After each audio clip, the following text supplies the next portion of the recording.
lurks in the dark. Come sing a song of winter.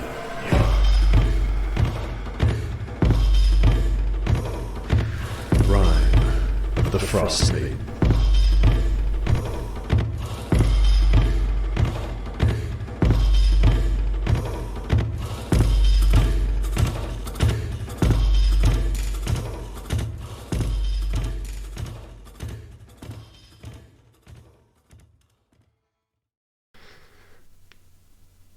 And I thought I was getting stressed out playing Spyro. Jess, you should definitely give this a go. Give this a go if you're feeling like that about Spyro. Well, no, Spyro's pretty good. It's very good, and plus I can play it on my Nintendo because my computer does not have anywhere near enough storage for any kind of computer game. Yeah, I went and spent all that money on a new laptop, so I had to get something that would put it through its paces. Fair enough. This is doing the job. Yeah, my laptop gets put through its paces with Sims 4. Pardon? My laptop gets put through its paces with Sims 4. Yeah. She's a cheapie, but a very good one.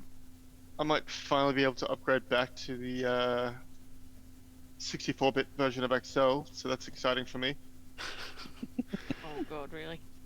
Yeah, one of the programs we use doesn't function with the 64-bit, so I had to go back to 32, which means I don't have Excel cups or anything, so everything I'm building is going to be obsolete as soon as we fucking transfer over to the new one. Ugh. Just gonna have to rewrite it all. Fun times. Yeah! Oh, keeps you busy, I guess. Oh dear. Alright then, my peeps, shall we start shortly? Oh! Simon's just stepped away again for a moment. Okay, we'll give him a few moments of grace. Oh shit, I could use a few minutes of grace as well, actually.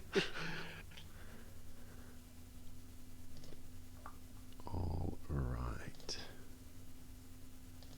Yeah, has anybody else tried this game yet?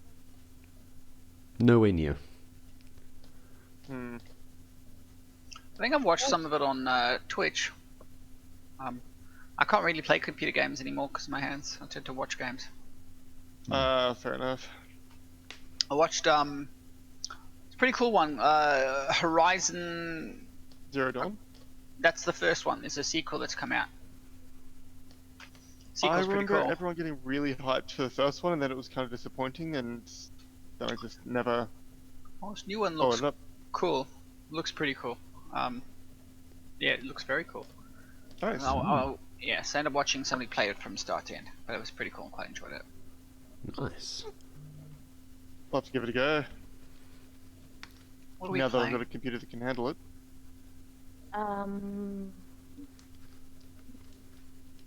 Gotta Cross find name. character. Sterling is who we need tonight. Got it. Are you sure? Are you absolutely sure? I have Kaylin out. I have the right character, right? You do, yeah, you've got the right one. Good. I tried to explain my D&D schedule to co-workers the other day, and I have never seen them more dumbfounded. Like, what just happened? They're like, how in the hell do you keep track of that? I'm like, I just remembered what I played the last game I played. That tells me where I am. I've been seeing her lately, and I tried to do the same thing, and she's like, how do you keep track of it? Like, I don't. I just watch the group chat to see what they're talking about, what the next game is. I Oh, have boy. Google Calendar. See, look at that. Well organized. Yeah, but I have Hannah, so why would I need Google Calendar? Oh, God. Motherfucker! Wow. It's like- Yes, we all have I Hannah. hope you died hard. Yep, I killed the entire mob again. I nearly killed the leader of them, and then he stabbed me once with this cool flaming halberd, and it just killed me outright. Do you get spells? Chuck a couple Chubbing. of spells at him. I do, but I'm playing a really high dex character and just kind of went all in on dex and strength. So now I'm wielding as Y-hander. I'm Should like, have done yeah, the I'm gonna go Magician S build and just I'm just gonna nuke everything. go all in on dex and just like dual wield daggers, stab the shit out of it. No, found the biggest sword I Speaking of can, just nuking. fucking swing it around instead. Speaking of nuking everything, will we be able to play our same characters for Ring of Bones, or? Ooh. What's this now? What did he say? Well, everything got nuked for Ring and Bones, didn't it? So will we still be allowed to play our current characters? I Absolutely. vaguely remember something, but Your characters, if you like, are just in between existences right now. You know, like when Fair you're... enough. Yeah. We need to build another one. That's always a possibility. Yeah, you have to let me know about that before Friday, though. Otherwise, it just won't allow it. Are we heading into a cyberpunk world, or is that a spoiler? It's a world of darkness. I don't know. Look, I guess I can tell you. No spoils, no spoilers, no no spoilers. spoils. No spoils. I have a few things planned, so You can text me if it's not a major spoiler. I can just say that you don't need to worry about your characters. Feel free to level them up as you wish. Nothing's changed. Everything's fine. We're all fine. Everything's fine. We're all fine. Thanks. How are you? Is that like that dog that goes, everything's fine, and the room around him's on fire? Yeah, it's probably just like the beginning where everyone gets executed shortly.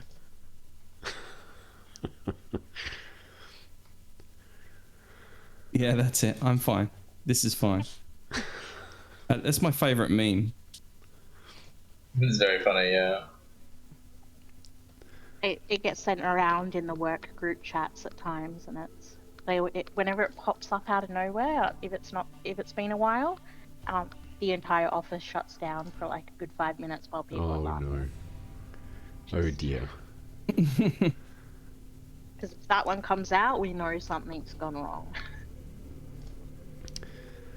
Oh, All right, That's how work peeps. goes. Well, time is a ticking. Should we continue on?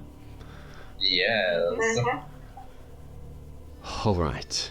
I shall get my ducks in a row and just do a quick recap because we ended with a relatively complex ending and it was pretty late and everyone was a bit frazzled. I think I screwed a few things up when I was trying to describe what was going on. So look, real quick recap, if I can just bring it up. So I think where it started getting a little bit curly was Kaylin did some awesome recon in the tavern. Lara didn't miss too much. I know she was kind of kipping in the corner, which was absolutely fine. Magician S did a show, almost started a fight, but she dazzled the crap out of a duo of barbarians, which completely negated all of that from happening.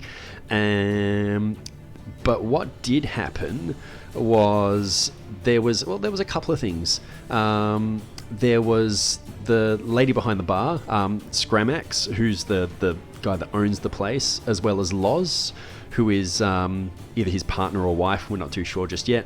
But she had a chat to Kaylin. She hadn't heard from her family in Targos, which is one of the other kind of large towns, one of the 10 towns that's kind of involved in this scenario.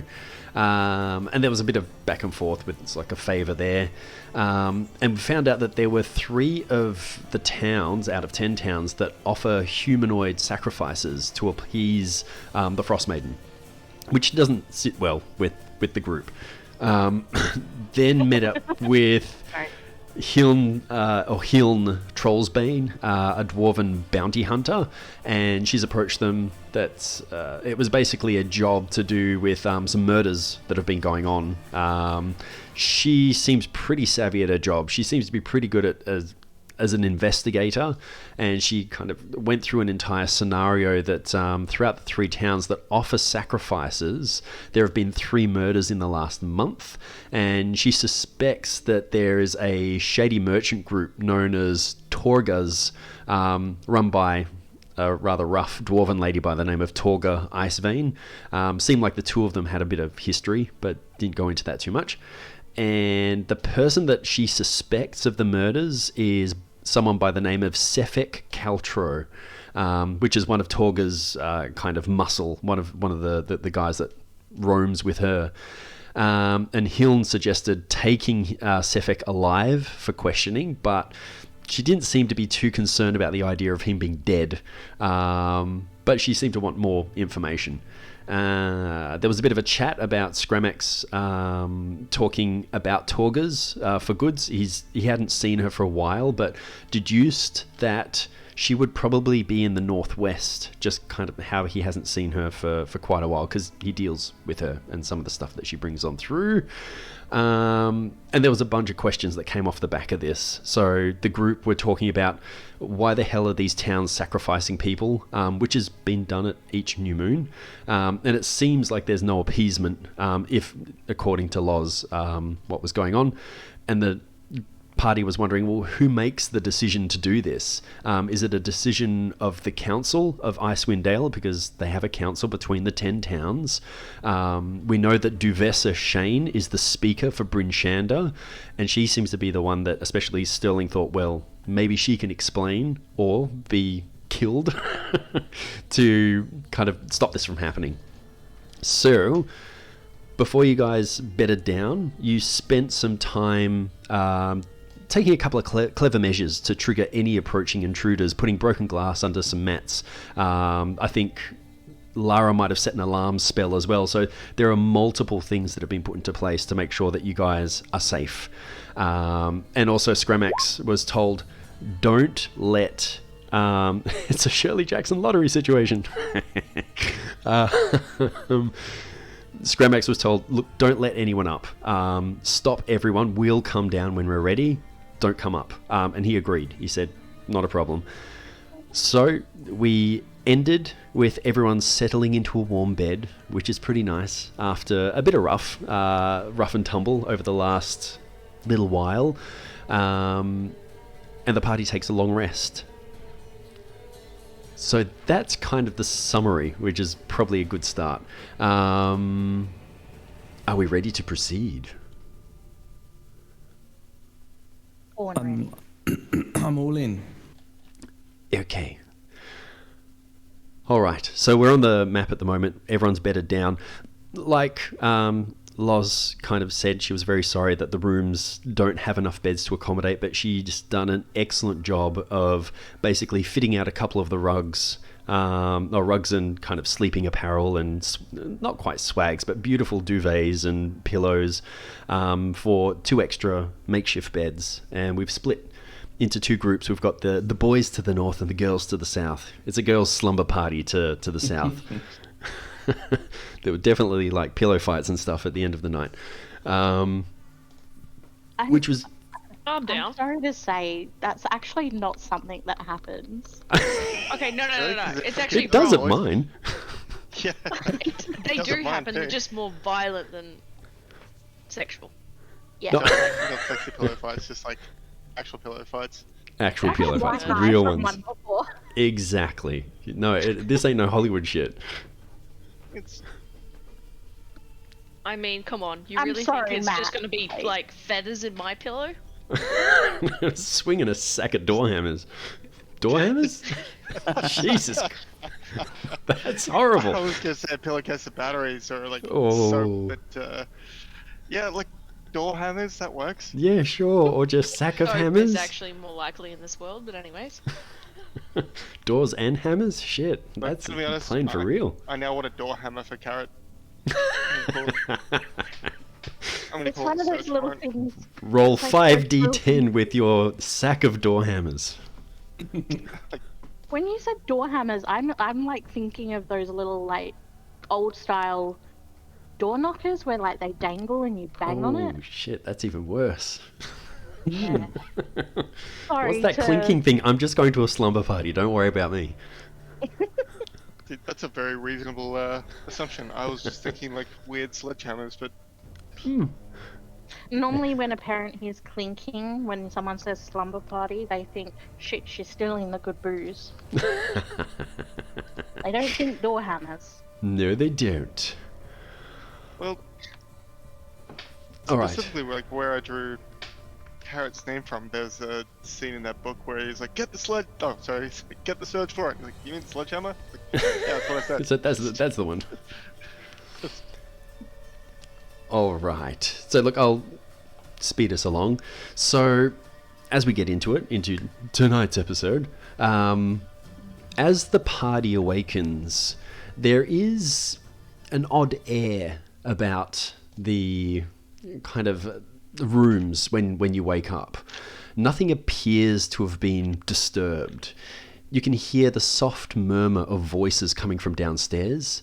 It's still impossible to tell if it's morning or night, but actually, I might get, let's see who wakes up first. Could I get Lara to roll me 2, 3, 4, a d6, just to see who wakes up first?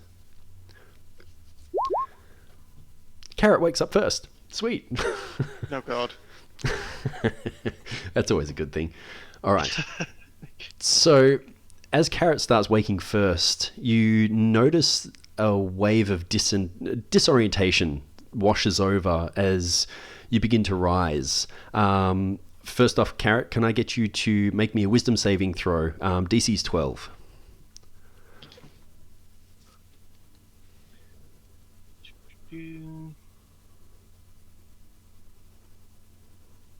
Sorry, D&D Beyond decided to get me back to the Oh, front that's all page. right.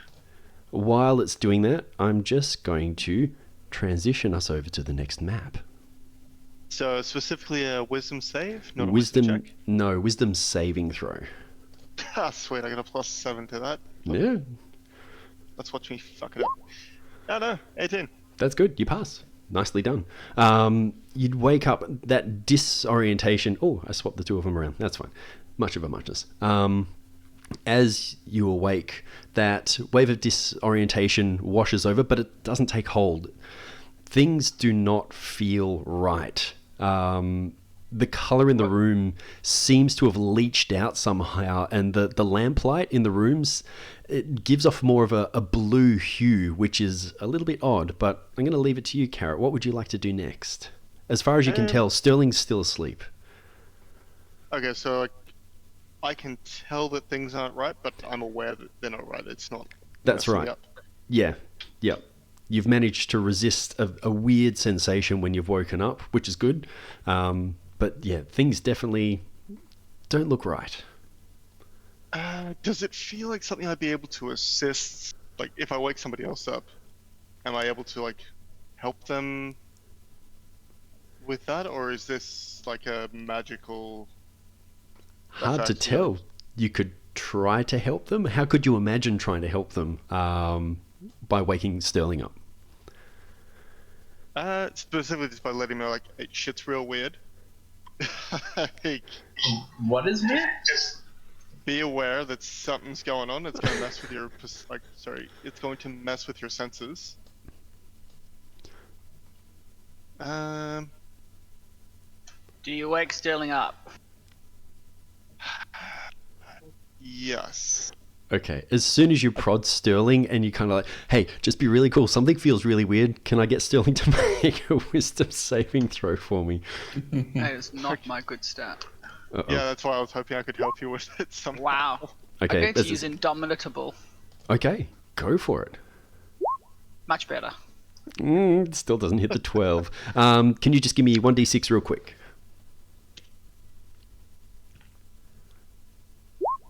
Six. Okay. Oh, good. Oh, good. Noted.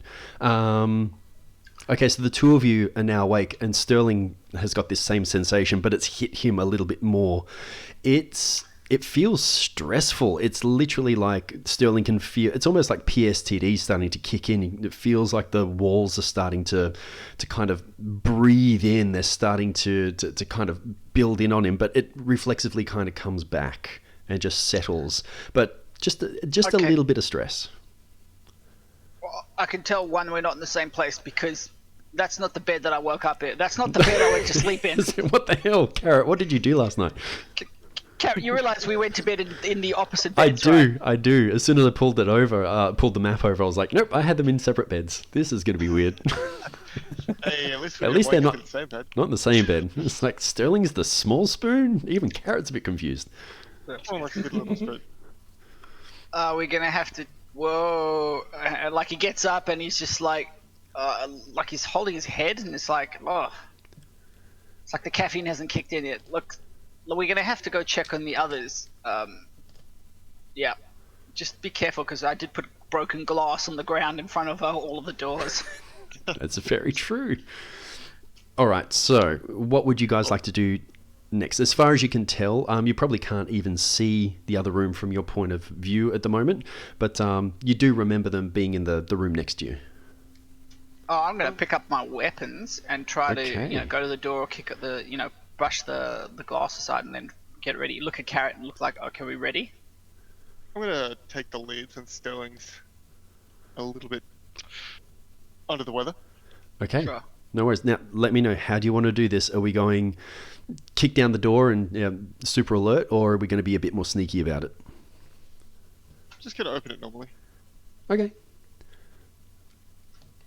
Matt, move your token. I just got to open the door for you. There we go.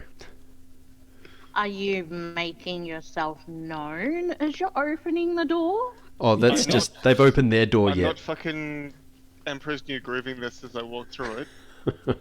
Just Oh, so, your door. Okay, not our door. Okay. just to No, I'm remind. gonna say that for when I come through your door.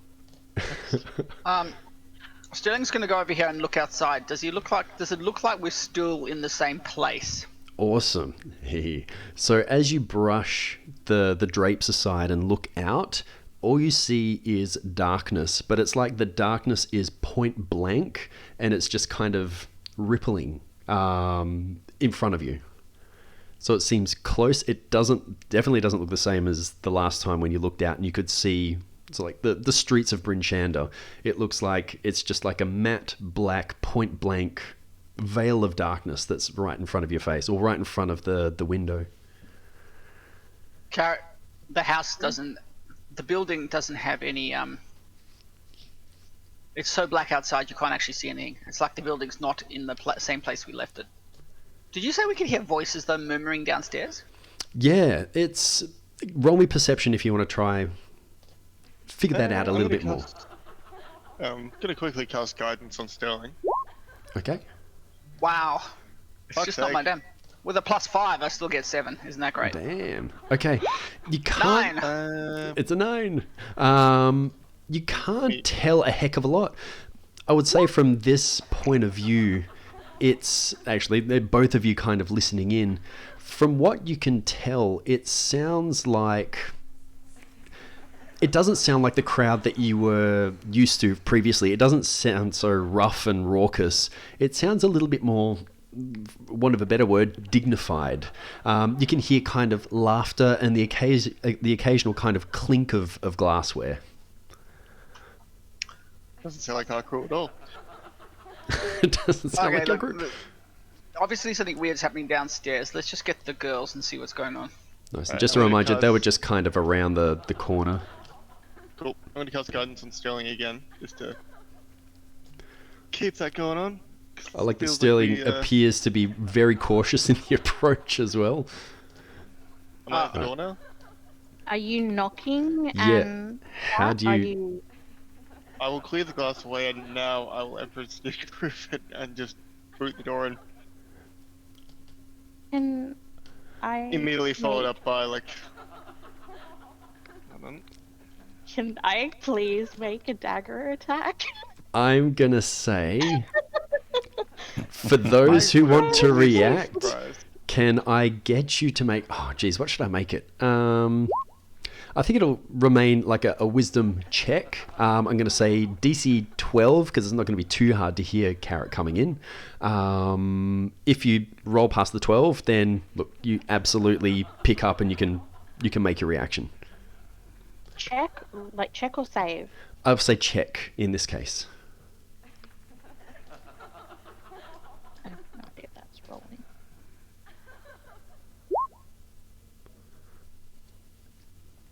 17. So Nice. that's dagger attack.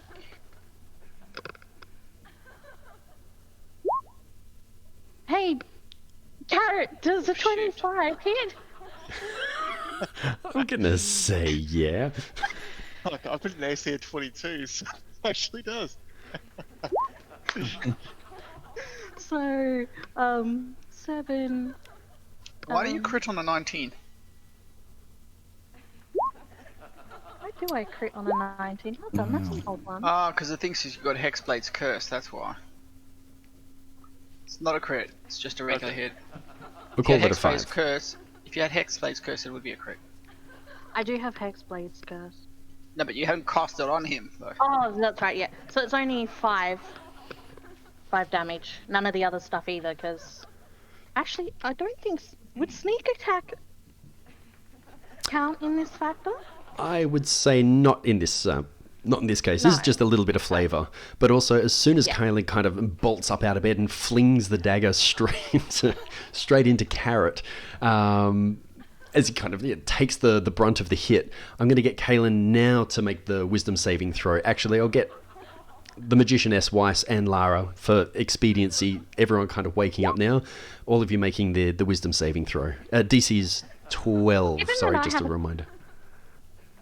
Given I have a plus nothing to my wisdom save, my That was wisdoms are epic. doing very well. Oh, damn. Weiss just hanging in there. Nice. Shit. And I think we just got the Magicianess. Straight saves all across. Alright. I Jesus. have shield. I'm just gonna cast that when she throws the dagger as well, and just keep walking afterwards. Like, dagger comes flying. I was just like, nope, shield's up. Just like, keep walking through. It's enough to... That split second of like after the dagger's thrown and she makes a wisdom save, she'll have clicked that it's Carrot, so she wouldn't have like carried on. What she would do is begrudgingly get out of bed and go and get her dagger. God damn I it. would say I expected to get attacked, but it would have more likely come from Lara than not you. Have you rolled your portents for the day, Matt? I have not actually. Oh god. Roll20's changed everything. How do I roll this to the DM again? Go to To the be rolly fair- dice on the page and just hit 2d20. That'll Yeah, do it. I don't think Carrot would have expected that from Kaylin. Like, I think maybe Sterling and Lara would know that where she grew up, but I would say Carrot he definitely threw would up not the have. shield- He threw up the shield looking at Lara and just blocked the dagger incidentally coming from the other side. Like, oh fuck, Okay, cool. awesome. Like Alright. Got it. Sterling's gonna say, guys, get up, there's something happening. There's weird going music. on? There's weird music. There is weird music. I've popped some stuff into the ambient channel that is relatively fitting. Alright, so Sterling's like Really? saying, Sterling comes in, tells everybody, get up, get your no. arm yourself up. I'm not saying that. It's fine. Just gonna... Just No. don't look at it. Just No. don't look at it. The music's fine. Just don't look at the images. Magicianess gets up in her red pajamas and like all tucked up in one of Weiss's old fur blankets that she stole. and she yawns and she goes, "Oh, for God's sake, Commander, we're not all soldiers, you know. I work at night hours. What on earth?" oh. This Well- video contains content from UNG who has blocked it from display on this website or application. Motherfucker. Ooh. Magicianess, tell me you don't feel something's wrong. Do I feel anything wrong, DM? As he says that, I might get you to make for you. I think it would be an intelligence check, rather if you wanted to use Arcana or your choice. Your choice. Arcana's probably my best. I explained to that I can't check? I explained to them that, you know how we could see the street lamps and the street lights, even just the ambient light enough to see the road. The entire building is covered, like the darkness comes right up until the actual windows itself. Not only that though, When I woke up in a completely different bed to the one I went to. That happens. That is alarming. No, it does There not was happen. a sack of door hammers next to your bed. It's almost like somebody transported us somewhere else, but forgot to put me in the right place. They go like, I can't remember which one he was in. was We'll this- just put him in this one. Yeah, this'll do. Goddamn finger of 19 God. Arcana. Okay. With a 19, as the magicianess kind of comes up out of bed in her pajamas, covered with her furs from Weiss, and looking over the group, just a certain hue that is kind of permeating the room, and the way Sterling is explaining everything. It's not so much in the words that he's using, but it's more just a feeling in your gut that you definitely pick up that something is not right. Your mind begins to race and immediately starts to make assumptions, and you probably have a relatively good hunch as to what possibly could be happening. Who is in the room with me? It's Sterling. Is everyone in the same room? Because my map is still black. I don't know if that's the same for everyone else. Oh, There's oh, a wait. problem with your token. I changed your token for you, so yes, let me turn this back on for you. Sorry, we that's can my see bad. everybody. Yep. Okay, I'll refresh again. Yeah, because I I did updated. refresh a couple times. Give me just a sec. No problem. I don't have Okay, a. I dropped out for a second there, but when Sterling said he can't see anything outside, can Kaylin go and like have a look? Oh yeah, absolutely. Where's the nearest window? There isn't one nearby, either at the end of the hallway, or there was one that was in Sterling and Carrot's room. All right. Okay, Sterling's helping. Oh, but Sterling's helping Kaylin get into her armor. Come on, get in. Kaylin doesn't have armor. She's major. Don't you? Aren't you really? I thought you wore studded leather. Let me double check, unless I'm confusing it with two of my other characters, but I'm pretty sure I have a barrier tattoo, which means I don't wear armor. Yes. All right. Yeah, Then I is have it Laura who needs help into her armor then? Excuse me? Oh, you wear studded leather, right? Yes. All right. He's helping you strap up because it's like shit's happening.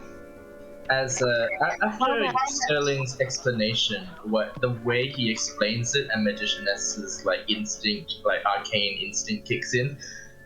She throws off the blankets and looks very concerned, and she just stares at Weiss. And Weiss gets a private telepathic message, but it's wavering. If you can imagine, like a telepathic voice stammering, she goes, "This isn't possible.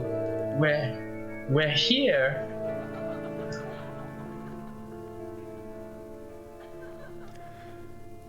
Kellen, Nice. don't go As- wandering away. No, I'm going to check the window.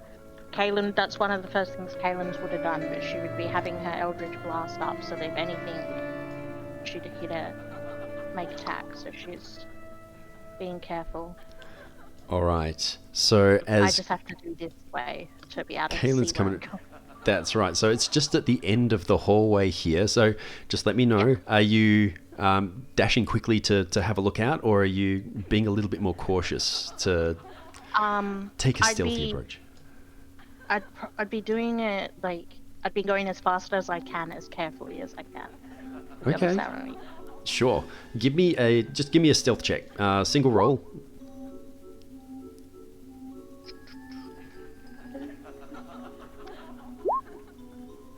Oh, that's pretty good. All right, so you managed to avoid any of the kind of crumpled glass or the improv alerts that have been left. And as you get to the end of that window, hearing of the darkness and pulling the drapes and peering into it with very impressive dark vision, you don't see a damn thing. You literally just see exactly what Sterling saw. You just see this matte black darkness that is just rippling on the outside of the window. So for Kaylin, because she can see through magical darkness as well as normal, She for can. her, can she tell what this is? Because if she can't see past it, then clearly it's not a natural darkness. But can she, like, with her connection to forms of darkness, does she Absolutely. have like an innate, like, okay, this is from a magical spell, or we're in a void? Are we like in a pocket dimension. You know what I mean? In an innate sense, you have never seen anything like this before. Like, is Okay. it darkness or is it nothingness that you're? Yeah, I think that's what Really I was, hard yeah, to she's tell. Trying to, There's a Star Trek episode called Ship in a Bottle. That's what we are. We're a ship in a bottle. Or an inn in a bottle. Kaylin would then go back as soon as she's noted that, because she won't stray too far from Sterling. So, she knows. is there any windows in the bedroom? Sorry.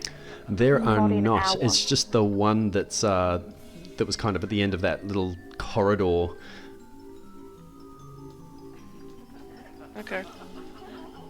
I want to telepathically message Weiss and tell her the thing that killed Chronoxim, this is where we are. Oh my gosh, I am not leaving her side. Where are you? You're up here. Yeah, I will say to her. You just see Weiss put her hand down and hold the Magicianess's hand, and look, she goes a little bit paler, and she sort of nods grimly. Sterling's come to the door and said, "Oh, come on, guys, let's get out and let's go have a look." I would have also said to them that, you know, this isn't darkness. This is not. Yeah, it's nothing I've ever seen, so it's not darkness. This is not even slightly natural. Or even Yes. a magical form of darkness. It's just nothing. Is Weiss and Magicianess making their way out now? Yes, Yes. with my axe on my shoulder. Carrot? Yeah, I'm still coming. Like, you know, I've been awake the whole time, so. Hopefully he's not I about also to get Elden Ringed. I say to everybody, also the noises I'm not going downstairs. anywhere alone. I tell everybody, look, so there are noises downstairs, but it doesn't sound like the same noises like we went to bed with. Like the crowd or whatever, whoever's down there is completely different people or different creatures. When Sterling says that, Kaylin will like have a listen. To Kaylin, does it sound like a bar, like any kind of bar or tavern she's ever been to? Sure, Or does give it me sound a like perception country roll. club she could robbed or? Yep, go for perception rolls to see how we pick stuff up.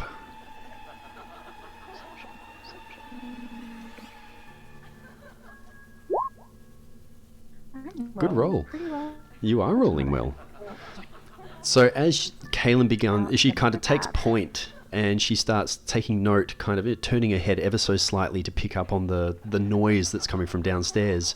And very much so, she can pick up laughter, like lilting laughter. It sounds more like a well-to-do affair. It almost reminds you of the ball back in Neverwinter. You can hear like female laugh, like hoity laughter. You can hear the clinking of glassware, and as you're getting closer, you just hear these kind of stifled laughs every once in a while.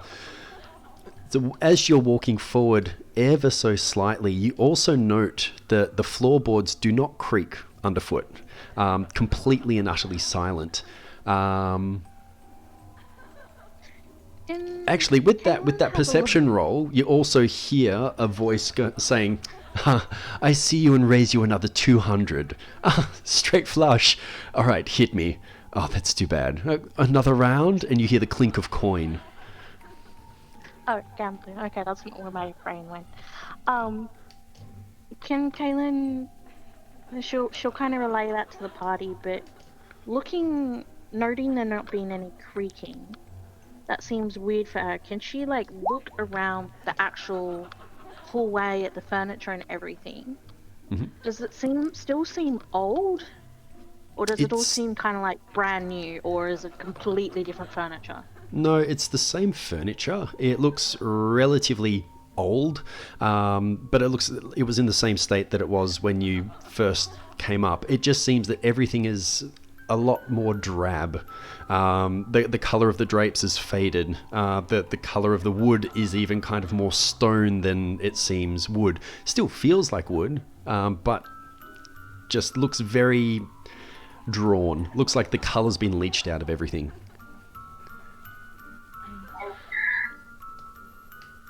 I would like to put a hand on Weiss's forearm and look at her urgently and telepathically whisper, "Should we say something?"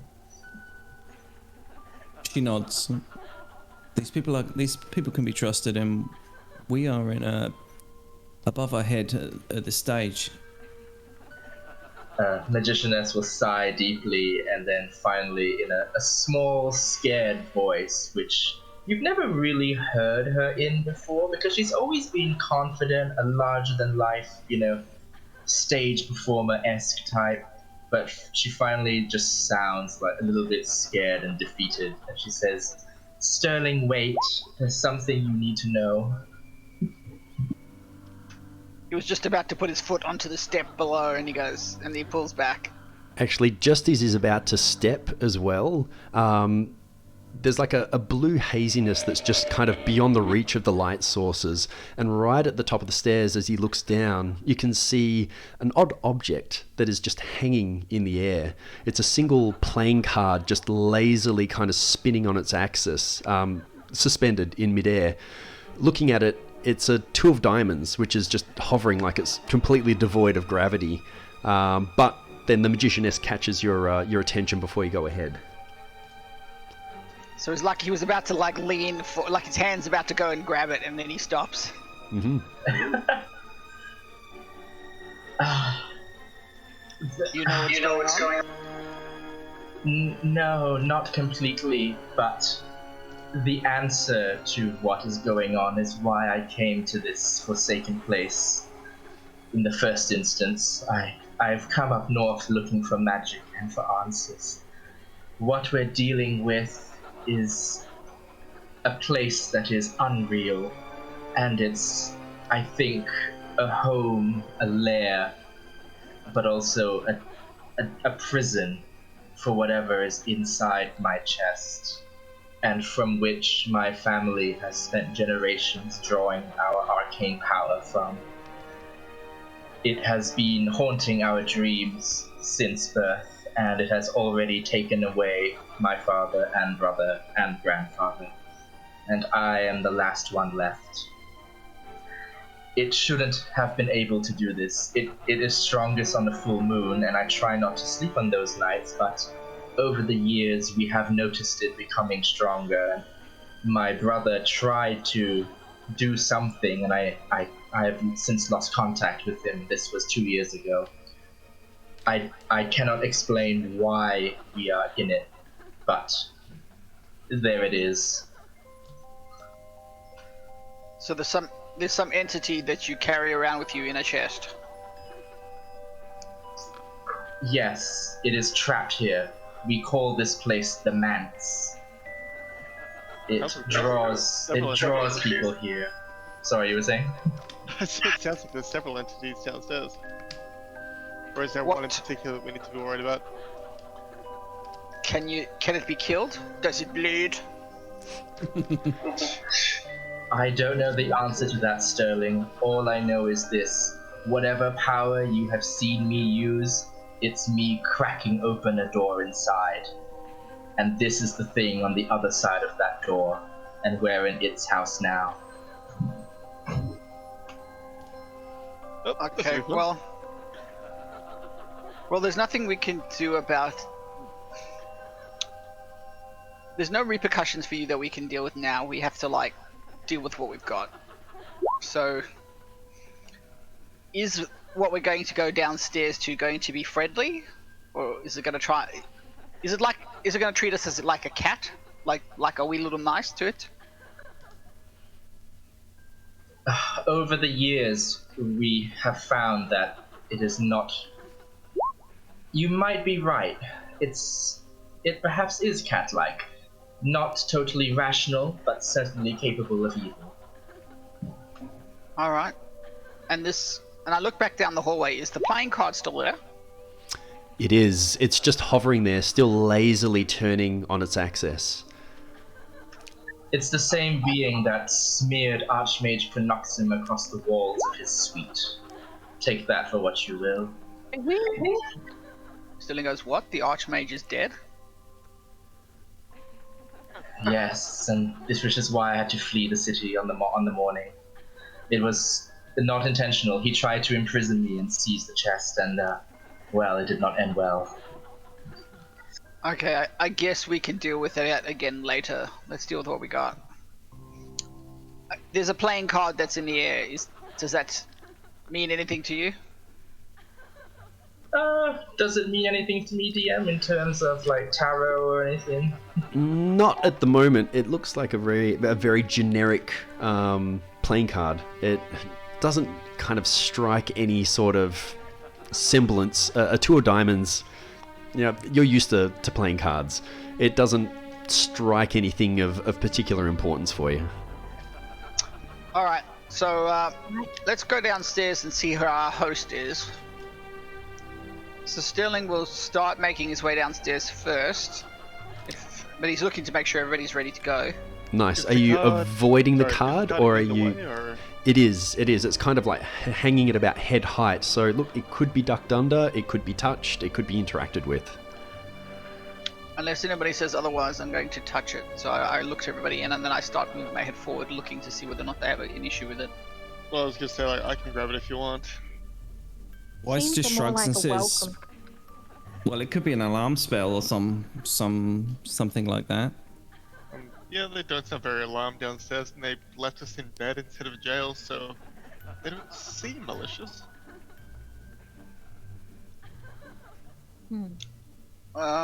Like, you know, we're all unrestrained to be able to even be making this decision, so...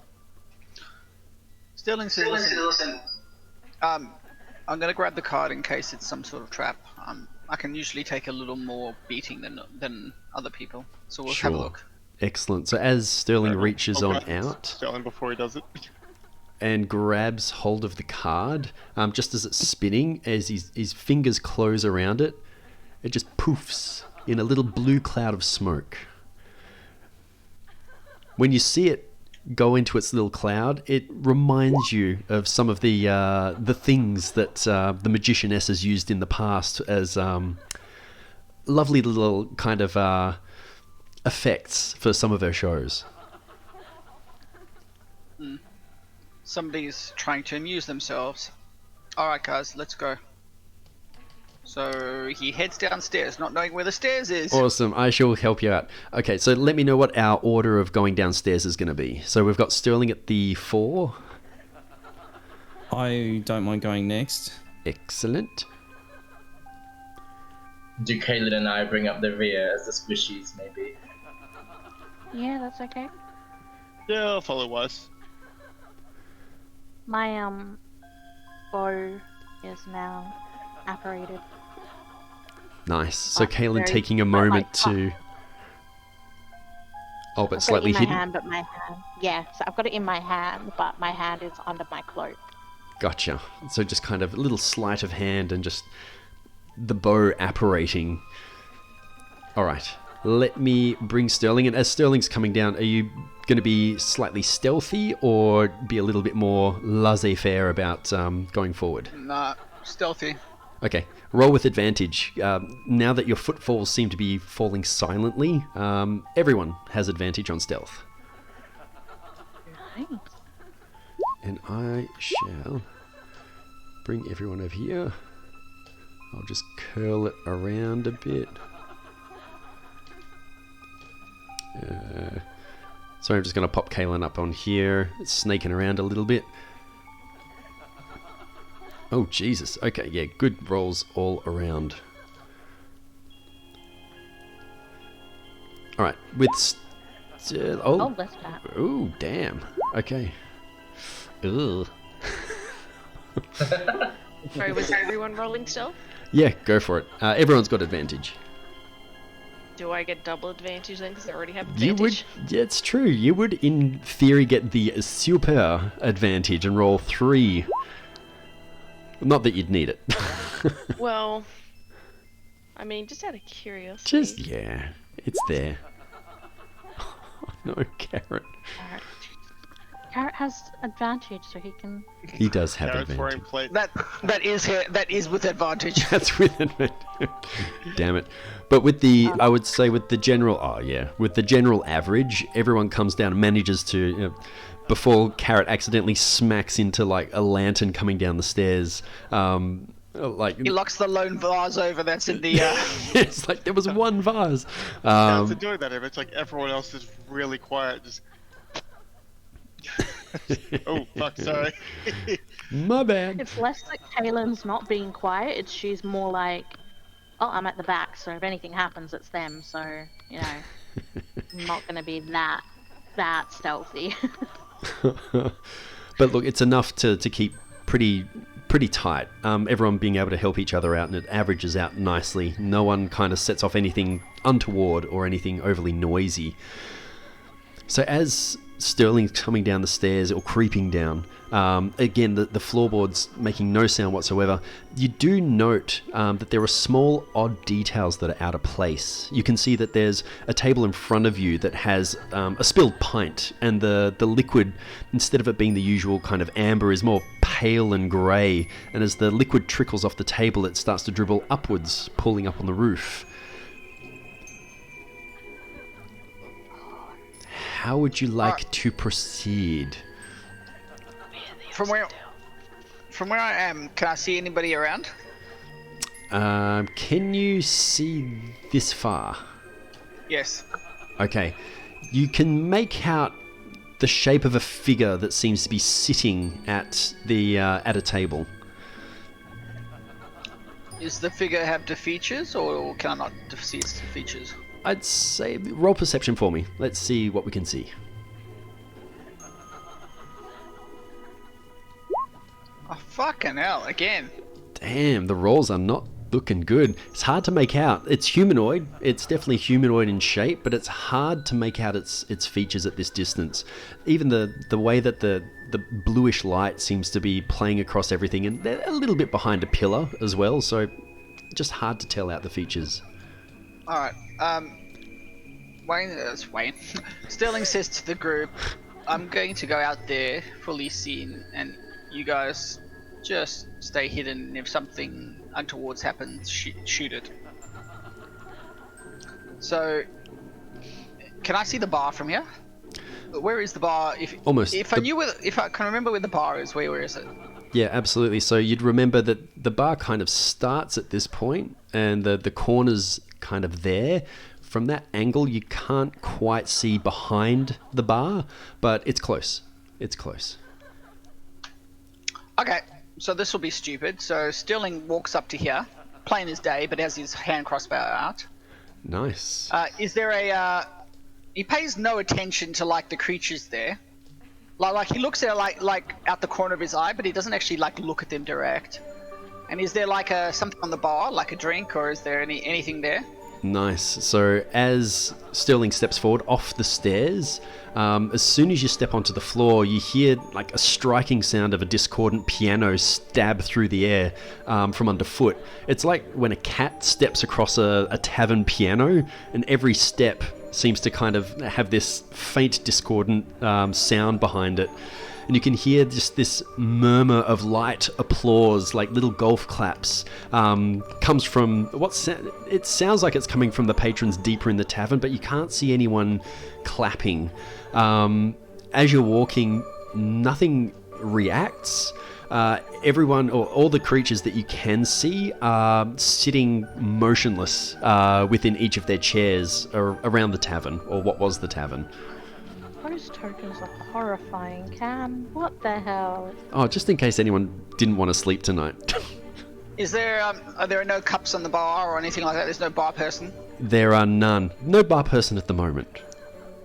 Alright, so he'll get a coin out and he'll like flip it into the air, and it's gonna like land on the counter here, and he'll wait to see if a bar person comes up. But he doesn't look at the creatures, but he still has his hand crossbow out. Nice. I'll walk up next to him as well. And... Awesome. Yeah, I was going to ask, what does everyone else want to do? Are we following up behind Sterling, or what would you like to do? I will look at the bar expectantly, trying to order a drink. I think what we're going to play is if there's nothing weird going on. Yeah, I like that idea. I'm just going to hang back.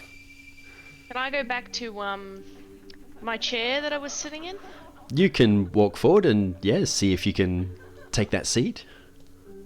Do I need to roll another stealth? No stealth. From what you can gather, you don't seem to have been noticed, but at the same time, nothing seems to be kind of moving at the moment. Can I pop my familiar out of his void? Oh, someone's in my seat. Someone's in my seat. As the Magicianess tries to reach into the pocket dimension, it's that age-old fun thing of the dimension just does not seem to be accessible here. Blast. I don't know what I expected. Aren't we in the dimension? Shouldn't this be like where it's most accessible? Depends on the dimension. Well, someone's in my seat, so I guess I'm just gonna go chill on top of the barrels. All right. Cannon's just gonna very slowly come out and just casually sit in the table just here. And get Nice. as much as the view of the entire tavern as possible. Good. Can't see Lara, but that's because there's a wall in the way. Excellent. And everyone's... So how much bright vision do we have? I have like 20 feet of bright vision. Of bright? Yeah, that would be right. But you can see the lights giving off light within the tavern as well? Yes, they're just shady. Okay. We got to get you some better... you and Carrot definitely need to find some goggles. I honestly keep forgetting that not everyone can see things like I've reached that point of obnoxiousness. I already got all my achievements, so I'm good. Its subtlety doesn't Gosh matter. darn drow privilege. Oh, it's not even a drow privilege, it's just the her old sorcerer and now warlock abilities. So Sterling says to Carrot aloud, I wonder where our host is. So, as you all venture deeper into this blue-lit tavern, you can see the same tables, chairs, bar, and decor, but you can see sitting across the space is an array of very warped and twisted, pretty much mounds of pale flesh, are all seated, completely and utterly, seemingly oblivious, and all of them just sitting perfectly still. You can see one looks like a bag of corpulent flesh, and the skin on its face is split like a set of drapes, and there's a chaotic array of teeth that Weiss said quite nicely. Looks like would have had an amazing dental job done at some point. You can see that Sterling says to Carrot, is that your ex-wife, Carrot? as Looks like her. So if she takes too long, I'm just going to jump the bar and start serving us myself. So as Sterling cracks the joke, you see the one that you were kind of looking at, its teeth chatter at a speed that seems impossible, like a mockery of a laugh. You can see another long, slender figure that's smooth and spindly and tilts its head a bit like a crane in its neck. And there's this big rictus grin that seems to be tearing at the corner of its mouth. And another patron seems like an awkwardly formed, featureless mound of tight skin. They're pretty odd. They definitely are not doing anything at the moment. And as Carrot seems to be getting a little bit frustrated at the lack of service, another one of these kind of rictus grinned figures makes its way out from behind the bar. It moves very fluently. Its movement's almost graceful. As it kind of stops directly opposite Carrot, it just stops, stares, and its head just starts to tilt, almost like horizontally and then beyond horizontal, almost starting to head into like an upside down state, but says absolutely nothing. Sterling I says, tried to copy the same movement. Sterling says, barkeeper, around for my friends, and he throws a coin onto the bar, or he flips a coin and flips up with a high arc onto the bar. Nice. And that same figure, its neck just kind of comes upright and snaps towards Sterling and just keeps eye to eye. But it's almost like a voice coming forth doesn't seem to be coming from any one place. It's more like a psychic manifestation, to the effect of, ladies and gentlemen, boys and girls, welcome. We've been waiting so long. And adding to the voice of, is it like the fanfare of like sickly carnival music that just seems to kind of come into the area, and little kind of wisps of kind of effective lighting coming off some of the lanterns. And you notice that these kind of grotesque beings that are sitting around the tavern begin to shiver and twitch involuntarily. I'd say from about now that creeping out from behind the bar, and it will come out in just a second, you see a massive hulking figure begins to emerge. The same pale flesh with these like black talon-like nails snaking through the doorway that's just kind of here at the bar. It's a large form that seems to like contort impossibly. You can hear the sounds of like wet snapping bone just filling the room, and the other denizens of the room begin to continue to shiver and convulse more and more, quite uncontrollably as this figure emerges. Let's pull him out. Where's he gone? Just about here. Oh, sweet. You've got a waitress. No Look worries. at We'll go that. sit down.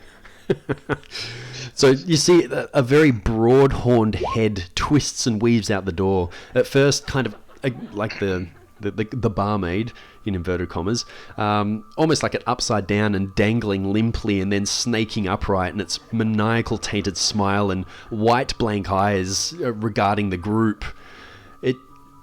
I would say it smiles, but it's permanently smiling. So, let's play a game. Oh fuck! I mean, What? You wanna play a game straight away? No drinks, no dinner, straight to games? I like games. I'm supposed to I'm play kidding. if I like you like games. Does Magicianess doesn't even see it. It's in like the dim light for her.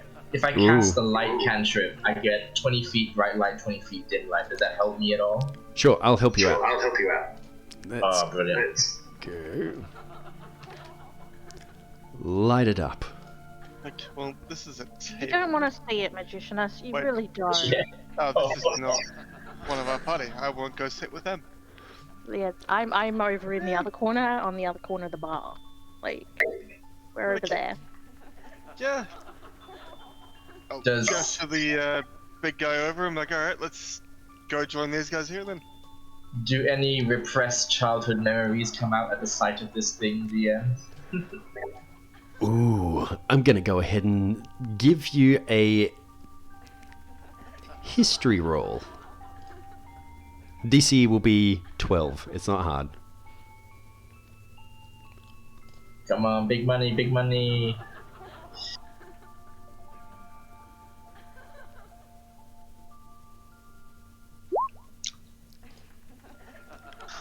I'll Ooh. It's rolling. Oh, it's a 23. Oh, wow. Nice. So as the Magicianess kind of uses the light spell to get a better view of what's going on, there's nothing physically familiar about this figure, but there is a sense of connection. And as she kind of peers over the bar, its head snaps unnaturally fast in the Magicianess's direction and starts kind of walking forward, stopping kind of right next to Sterling. And its grin seems to kind of enhance even further. You can hear what looks like skin tearing further as it looks at the Magicianess. Stillings doesn't move. He like stands in the way. He goes, I think I'm gonna call you Jack. You look like a Jack. So Jack, explain this game of yours. So as he's looking past and almost completely disregards Sterling for a moment, while looking at his eyes are relatively blank, but his face is dead onto the Magicianess. It's like, you've been very busy. I should thank you for that. She's just white, and she's part terrified, part furious, but she also is paralyzed by, indecision. Nice. So We all like to keep ourselves busy. It Don't tries. we, Jack? to approach, but it's odd in the way that it kind of steps. So its leg kind of dislocates and starts to almost separate, stepping up onto the bar and changing it of all of its kind of malleable properties as it starts to move towards the Magicianess. Sterling's gonna try and move in front of him. Okay, Said, awesome. Kaylin stood up. Hey, Jack. Jack, you're looking at me. Ignore her. She doesn't exist in your world right now. So, what's this game, Jack? Nice. So look, as Weiss the will entity... also slam her axe into the bar as a defensive shield between her companions and Jack. Nice. Just go bang and give him an evil grin, like a fucking evil grin. Kaylin's Oh, yeah. swells of eldritch energy around her hand has gotten a bit more less subtle now. But Nice. this time she's actually standing just outside of. She's stood up and she's standing behind Magicianess, or kind of next to her, but avoiding the light coming off of her. So she's kind of like trying to stick to the shadows and get creepy. And her, for a split second, her echo will actually pop up on the other side of Magicianess, so just here. Oh, yep. Let me remember to pop that up. Bear with me for just a second, because we might need it. Let's just grab it while we're here. Carrot's still over here, just kinda like, I like- thought we were playing a fucking game. Where are you going? So it's kind of like Kaylin's just flanked Magicianess with two shadowy bodyguards behind her either side. Oh, my friends. Let's pop it here. Okay. Can you move the echo by any chance? Not yet. Okay. 15 foot. Let me change that. Oh, there we go. That's why that won't be. That should be movable now. Okay. We got that set. Yep, got it. There we go. Awesome. So the entity that is now being called Jack, it's kind of poised very awkwardly up on the bar with Sterling and Weiss putting this nice protective barrier between themselves and the Magicianess. As it pauses and seems to regard the two of them blocking its path, you see a little twitch, like you kind of real kind of horror movie trope, like the head just seems to like vibrate rapidly for a moment as it twists sideways ever so slightly. Can I get Weiss and Sterling to make a Constitution saving throw for me? DC is 17. I will fail this. Oh, fuck! It's a no. 1. I have a +7. Jesus. Oh Too shit. bad I've used Indomitable already, which is unfortunate. Alright, I'll use this for both of you guys. Both take 22 points of damage as you both levitate and are slammed against the ceiling, and then the floor, and then the ceiling, and then the floor, and then the ceiling, and then slightly parted out the way of the Magicianess. It's fucking on. At that point in time, the hand crossbow that I have loaded, I then Yes. shoot it in the face, and I assume Awesome. so does Weiss, like tries to hit it with an axe. Oh yeah. And It's also on. a set of Eldritch Blasts now just hit Awesome. it as well. Give me some attack rolls with... Let's go Sterling, Weiss, Kaylin, all roll. Go for it.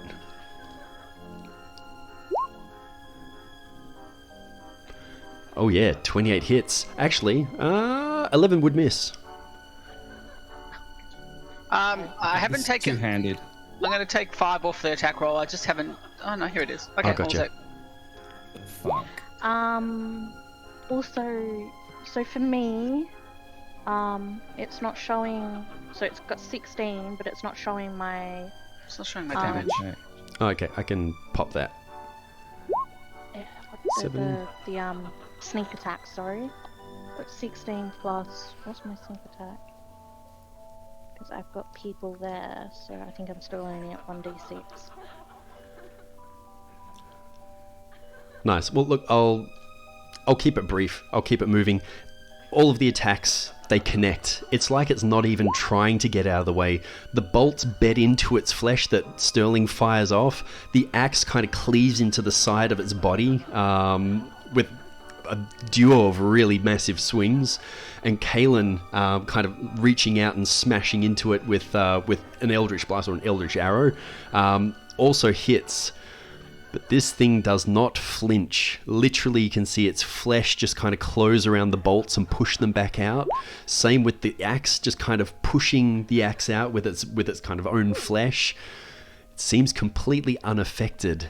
And I'll also get Kalen to make a DC 17 Constitution saving throw for me as well.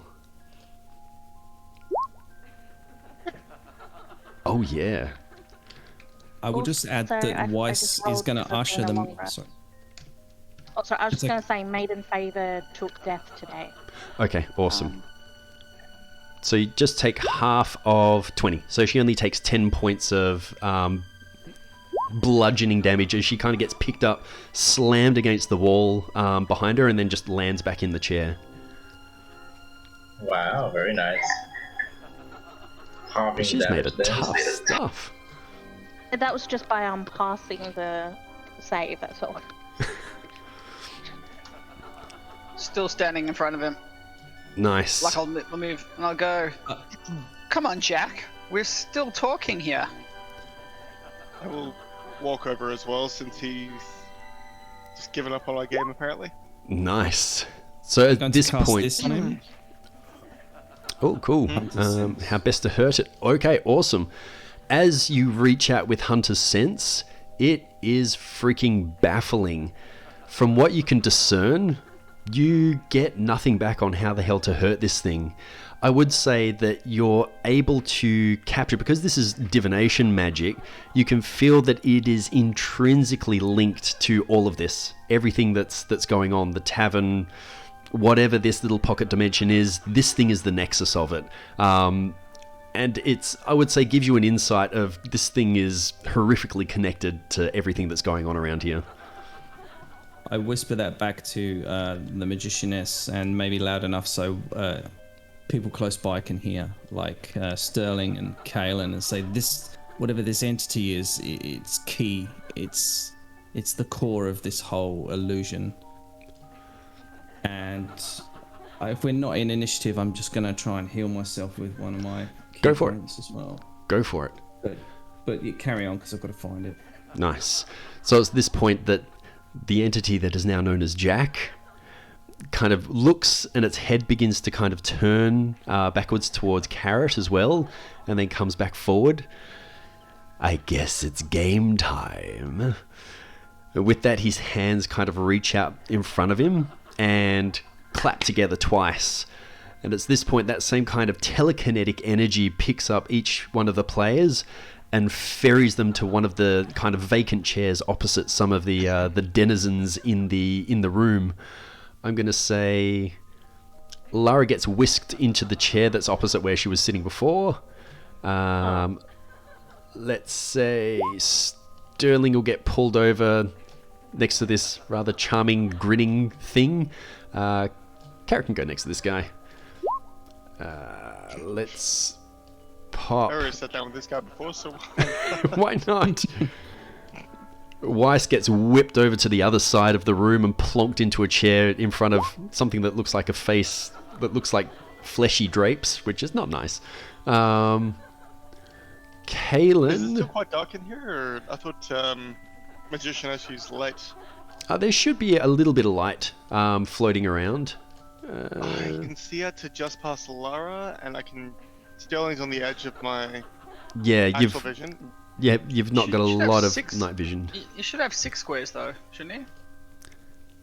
Halflings don't have... They're pretty much the same power as humans. You can maybe put a 40-foot light source where I am, if that helps. Okay, let me bump him up for a sec. Like if you give the magicianess an aura of Oh, gotcha. Oh shit! Now I can see heaps. Yeah, Well, I wasn't asking for that much. I just thought like, yeah, the magician That's should alright. have an aura, shouldn't I'll just make it easier. she? Yes. Like I don't have dark vision. I'm not trying to get around that rule. Oh, good. It's not Actually full really dark like the vision. interactive darkness. It's really cool. let's see. Have I got anyone else? The Magicianess. As everyone's pulled off to their respective chairs and kind of plonked, not violently like the last kind of telekinetic burst, Jack, our lovely friend, steps forward to the Magicianess and just kind of bows in front of her. So, I really should be thanking you for this. You know, your father was quite a gambler. Maybe some of his luck will rub off on you. She looks at him just sadly. She looks up at him and she goes, I remember you from beneath the bed. And then she looks at everyone else and just mouths, I'm sorry. You see Jack just kind of lean forward and relatively disturbingly just seems to smell the Magicianess's hair. For your sake, I hope luck stays with you. And with that, the telekinetic pull will kind of drag her over next to her opponent, which is a pretty disgusting looking tentacle-faced thing. Yeah, that thing's pretty gross. Alright. So as each one is being kind of pulled to their respective area, Jack's voice just kind of, as he approaches more towards the middle of the room, choose your game. Any game. I don't mind. Winner's best out of 3. I'll start with Lara. This is basically going to be a roll-off. But what would your game of choice be? Oh gosh, brain. I think like 3-Dragon Ante, or chess, or straight dice rolling, or some sort of game. Not darts. It would be like target throwing with the daggers. So, Mind you- yeah, like darts. But it's daggers. Okay, fair enough. So as you make your choice, you note that over on the kind of other wall, near where the light is, kind of emerging out of the stonework is a dartboard, and a series of daggers kind of just manifest up out of the wood in front of you. And the figure directly opposite you just kind of gingerly reaches forward and takes one of the daggers and drags it back. Let's have a roll-off. So you've chosen a game that is dex-based. So go ahead and roll 1d20 plus your dex modifier. Okay.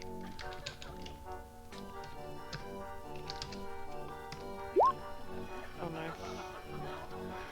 Uh-oh. That's a 6. Okay, it's going to be best of 3. It rolls. God damn. So even this thing looks really ginger. You see it just move inhumanly fast and flings the dagger, literally burying it to the hilt right into the center of the dartboard. And you hear like a little clap of applause. It's like, well, looks like that's 1-0. Okay. I just wince. 14. 15. Damn. So again, you hit the target, but this entity fires off right after you again, just as fast, and manages to hit it. Oh, look at that. Best of 3. Magicianess wants to say quickly, are you sure? And that's a verbal component and reaction, and cast silvery bars. Oh, nice. I'll allow it. And Jack, you see, kind of twist his head and kind of tisk. Oh, you always were good at cheating. Let's re-roll. Let's re-roll that last one.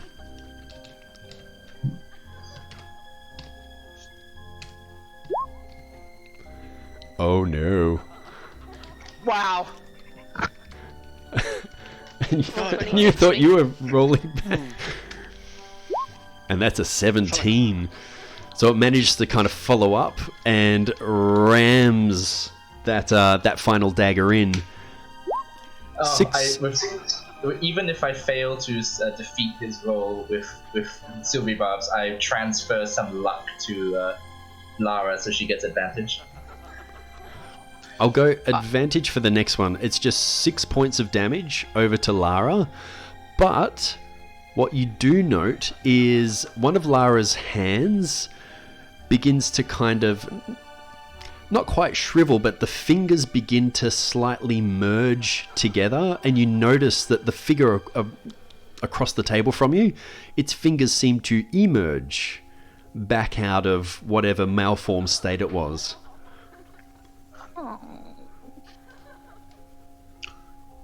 Carrot, remember you can change people's dice rolls, eh? I can, Yeah, but I that can't is a fix a thing. fucking 2 to a 17. Like, I can change one dice roll. I'd have to change both of those for Lara to win. So we'll Oh, no, pause I've with got that. Lara at the moment. She was unlucky with her 2 out of 3. And I'll go over to Weiss. She's next on the list down the bottom. And the same voice. So brave, Protector. Your game of choice. She leans forwards with both hands on the table and stands, slams her fist into the table and says, "Wrestling." Like arm wrestling or ring out wrestling, but she Nice. says wrestling. Arm wrestling it is. And you see the figure opposite you kind of shift and malform. It's like its shoulders get slightly broader as it leans forward and places its elbow on the table. Let's have a roll off. So you're going to be 1d20 plus your strength. Okay. I turn to Jack and say, "Can I give her a bit of good luck?" You see him just kind of waggle his fingers like, fool me once, shame, shame, shame. Oh, Oh, Weiss absolutely pummels it. So as the two of them, its flesh feels disgusting and it seems to almost start to suck onto Weiss's hand. But as she takes the brunt immediately and they start pushing, Weiss just snaps its hand down onto the table, and you literally hear bone shatter and crack as she wins the first. But as it comes back up, you hear all the bones kind of pop back in and knit and reform all over again. That's 1 of 3. Let's go number 2. All the while she's doing this, she's not looking at her opponent, she's just looking at Jack, like as if she wants to just fucking tear him apart, and she'll do the second attack or roll. Zero. Contest. Oh, hang on, why didn't it do it? Oh yeah. Her strength is pretty freaking awesome. Oh, it's a crit. Ooh, he is not a crit. So literally, as you both kind of link up again, this time your hand just crushes its hand, literally just making it into a little wet, fleshy bag on the end of its arm, and then just rip it and literally tear the hand off and slam it into the table. As soon as you do so, Weiss vanishes. That kind of blue smoke that you saw come off the playing card before pops as Weiss is gone from this plane of existence. Oh, she's gone back. She's free. It was nice knowing you. I'm just going to pop her over here for a sec. As she disappears, you hear almost like a mock cry come from Jack. It's like, parting is always such sweet sorrow. I wish she could have stuck around. And literally, he's just, staring into the back of the Magicianess. who will whip around and stand up, and her eyes will glow red. And she says, "I don't care who you are, but for your sake, she had better be safely returned to the prime material." I can't make any promises. Time to play the game. with that, we're going to go over to Kaylin. What is your game of choice? Oh, I don't like your opponent. This one actually creeps me out the most. This thing is just like a tight bag of skin. Fuck it.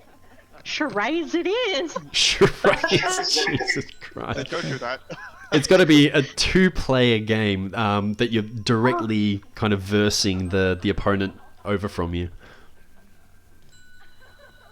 Well, if it's a clash of wills, maybe a staring contest. Oh, shit. It doesn't have any eyes. Does that Does that mean it wins by default? It loses by default? Yeah.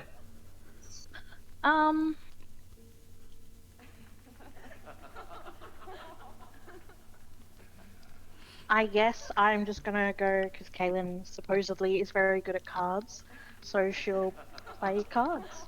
Are all these games taking place simultaneously, or are we watching one by one? I'd say one by one. They're just going... Oh fuck, I'll use guidance, like, immediately on Kaylin. I thought they were all taking place, like, at the same time. Does guidance require touch? It does... It does. Fuck. Literally, as you... like, Carrot tests it. Like, can I get up? Can I get up and touch it? And as you try to get up, it's like your butt is stuck to this chair. It's not letting you budge. The magicianess will see Carrot trying to do something, and then she will also try to cast guidance, but she will use her distance spell metamagic to give it a 30-foot range. Ooh, nice. She casts guidance. There we go. Okay, so I'm going to be doing cards. I don't know how Okay. I play that one. Let's go... Well, which is better, your dex or your charisma at the moment? My charisma. Okay, let's make it charisma. Make it the primary stat. Awesome. So you're like, what's better, your Dex or Charisma? Charisma? Great, we're going Dex. So it's a d20 plus 4 then. Okay. That's it. And then what's guidance again? D4. Another d4 on top of that. On an ability, not a straight check though. Oh, well, so even if we ignore the guidance, that's 22. Okay, nice. Excellent. So as you choose cards, you literally see like a small deck of cards just kind of pop up from the table. And the kind of slimy looking kind of featureless hand just kind of slides forward and takes its cards to play its hand. My shadow, my echo is actually like hands on my shoulder, and it like you can barely tell where I start and where it starts at the moment because like it's kind of like seeing double this poor creature. So if it was like, I don't know, a game of blackjack, you come out on top in this first round, managing to kind of beat the draw quite nicely. It managed to pull a 16, but not enough. Nope. Sorry, while everyone is watching this game, are they, would you say they're like quite engrossed and distracted? The other kind of players, or the players that aren't the group, are not reacting at all. They're literally just staring dead ahead. Yeah, fair enough. I'm going to use... go on to cast Unseen Servant. All right. Go ahead and cast. Cool. Wait, Where are you going to have him pop up? just... I assumed it was just next to me. I'll pop him up next to Kaylin though. All right. Excellent. So as it pops on up, you see Jack kind of twitch a little bit and turn his head in your direction. Naughty, naughty. Go ahead and make a Constitution saving throw, DC 17 for me. I rolled a 17. Uh-oh.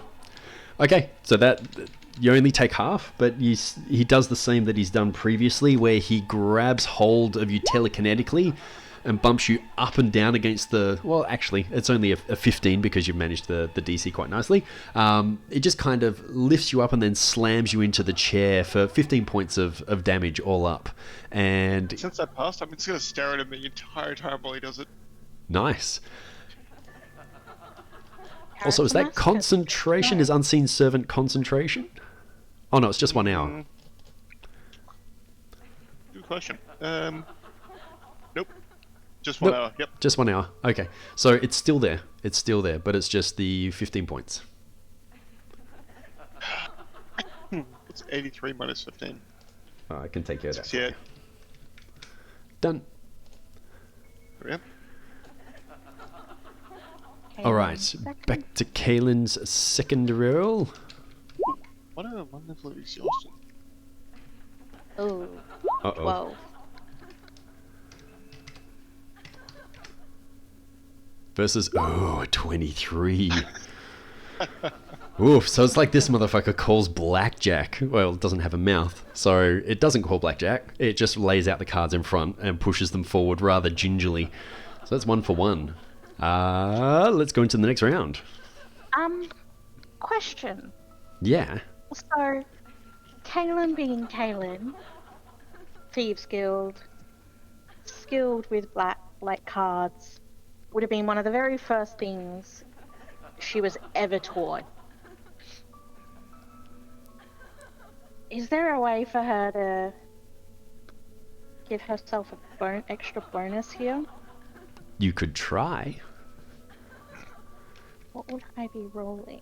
Sleight of hand if you're trying to find a way to cheat. I would like to subtle cast Detect Thoughts and read her opponent. Ooh, nice. Okay, so as the Magicianess reaches out to touch the mind of the denizen over from the table, make me a wisdom saving throw, DC 18. Oh, blast. Is this a spell? No, it is not. Ooh, I don't think I make that. I rolled an 8. No! Okay, it's a grand total of 16 points of psychic damage as you connect to the mind of what's over from the table. It's not pretty. Literally, it's just like screaming, sickening presence that just fills your mind with just pure psychic fury. Does a massive 18 points of damage. Oh. So, Kaylin, having grown up in this environment, well, not quite this environment, but in a gambling environment, her face, like, completely goes slack, and she gets her Echo to kind of sit with her, so she kind of looks dual, and so she's got a complete blank flat face. And she's gonna roll sleight of hand. Okay, go for it. So she's got no thoughts in her head, like she's completely blank for thoughts. Oh. And then I don't know if that's gonna go very well. Oh no. You hear Jack's voice pop into your head. You just hear that little... Again, naughty, naughty. Go ahead and make me a Constitution saving throw, DC 17 again. Oh no. Okay, and this will be for your Echo as well, so actually, regardless, the Echo is probably going to get dispensed because it's, yeah, even if it saves, it's still going to take that 1 point. So 1 point of So damage. how does that work? Does he just grab everything in that area, or does he have to discern between me and the Echo? No, it's that the Echo, even if the Echo makes the save, it's still going to take half damage, and the Echo only has 1 hit point at any given time. I mean, so he just automatically grabs me and the Echo. He And the doesn't, Echo together. Have to just discern. Okay, yeah. Yeah. This is not a cool place to fight this thing. Fair enough.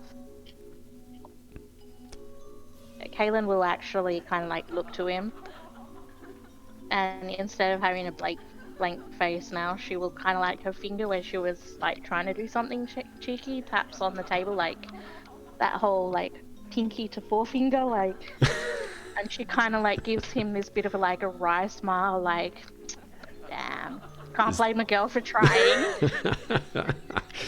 All right, let's give it the next roll because we're 1 for 1 now. Oh, that's good.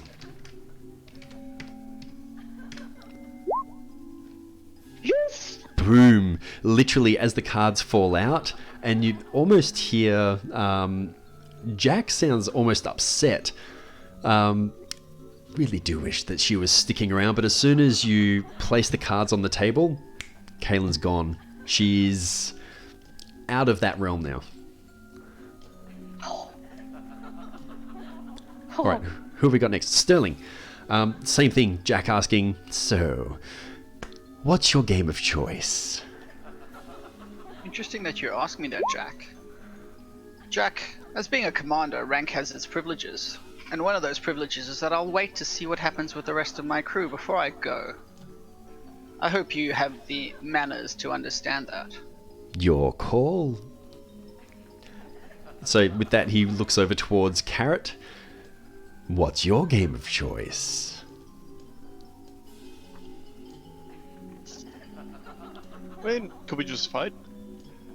No, that's not a game. Depends how you think about it. Alright, I'll play dice. All right, what stat would you like to use? Your wisdom would be what, your highest?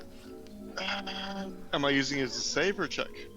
You're just using it as a 1d20 plus whatever your modifier is. Oh, that's what I mean. Like, if I'm using it as a save, that's like +3. If I'm using it as... Oh, sorry. If I'm using it as a check, that's +3. Yep, that's the one. If I'm using it as a save, it's +7. So, Not a save. Damn it. Wisdom. Okay. Roll away. Does it help that I have an advantage with dice? Not in this case, unfortunately. That sucks.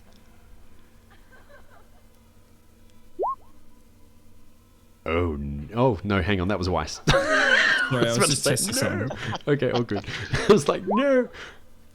Oh, damn. Okay, so it's rolled higher than your 12. Do you want to use portents? No, not this time. Okay. So, playing dice, you see, this thing's disgusting. Literally just like the tear in the middle of its face and these odd-looking teeth. It's not a pretty sight. But the first roll, going towards the bag of flesh. Let's go with the next one.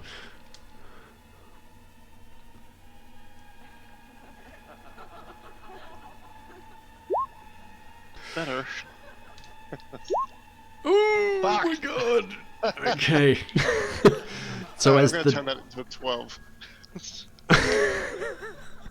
Like, now I'll use a portent. But it still won't bring you above, will it? If it rolls a 12. It'll mean you'll be a draw. Ah, son of a bitch. +3. Alright, I'll take the lead. I'll take the L. Damn. Okay, so it is 2010. So it is a grand total. Oh, 1 point of damage.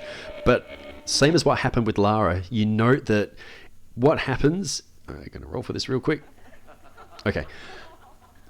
As you're looking forward, you note that the vision in one of your eyes begins to cloud a little bit as the flesh on your face folds over and covers one eye, and you note that in your opponent sitting across from you, the malformed eye of one on one side kind of clarifies and almost looks like a human underneath there somewhere, and the eye looks fucking terrified.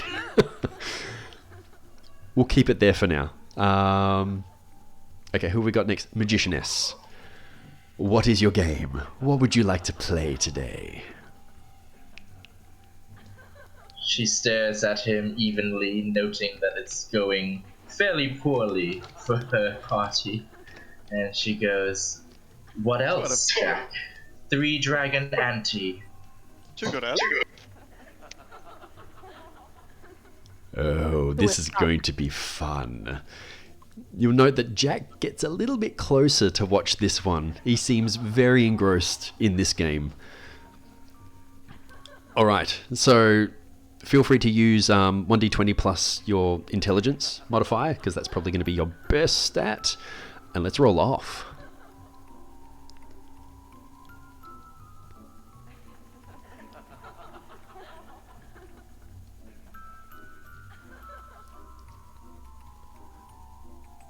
Hey, respectable. Ooh. And very unrespectable. I'm going to say you've probably taken that one with trumps. So this game was made for you. This tentacled looking freak over the other side has no chance. First round goes to the Magicianess.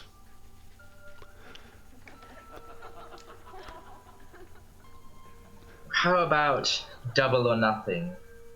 If I win, you let them all go.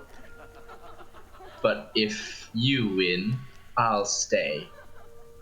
You hear this little inhale of gasp. It's almost like canned laughter. It's like an audience watching on goes, and Jack just kind of stoops his head down next to the Magicianess. I think you've got a deal. He'll kind of crawl up onto the table and push the kind of tentacled thing out of the way, and sits directly opposite the Magicianess.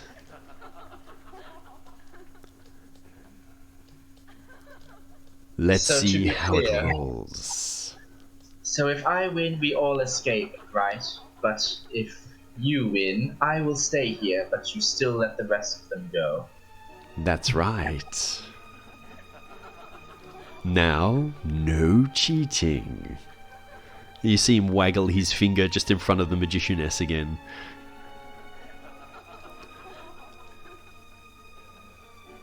Alright, I will shoot. She won't cheat, she'll just play her next hand.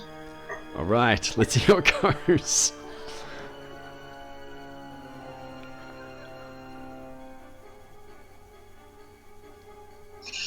Oh shit.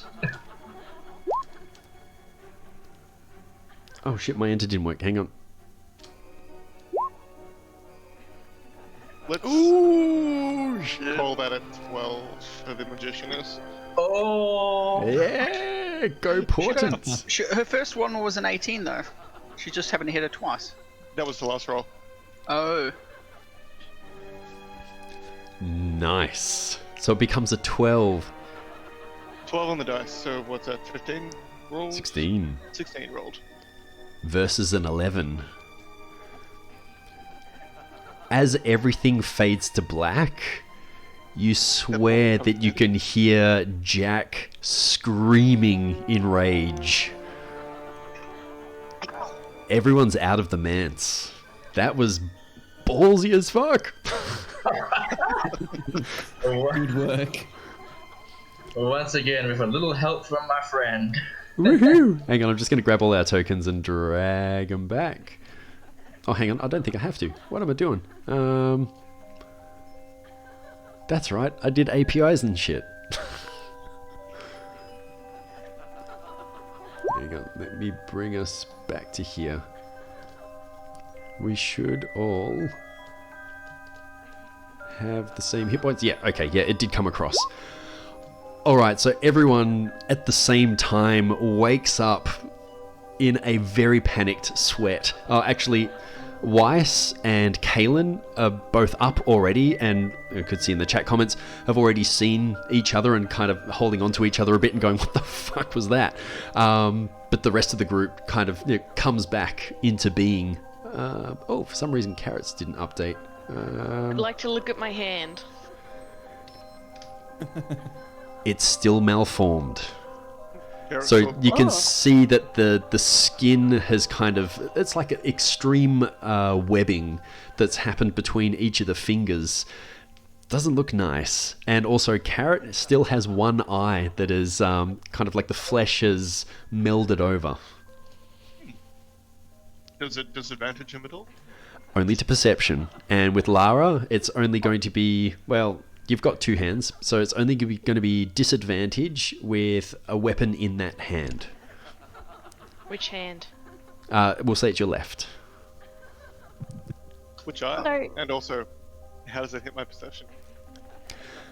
So the idea is the malformation, it has some sort of effect against you. So it's going to be worthwhile getting it fixed, is the short of it. Yep. So- No, sorry, I was meaning like, what is the knock to my perception? Oh, it's only disadvantage. Okay, yep. So looking at Lara's hand, is it literally like she now has penguin hands, like they're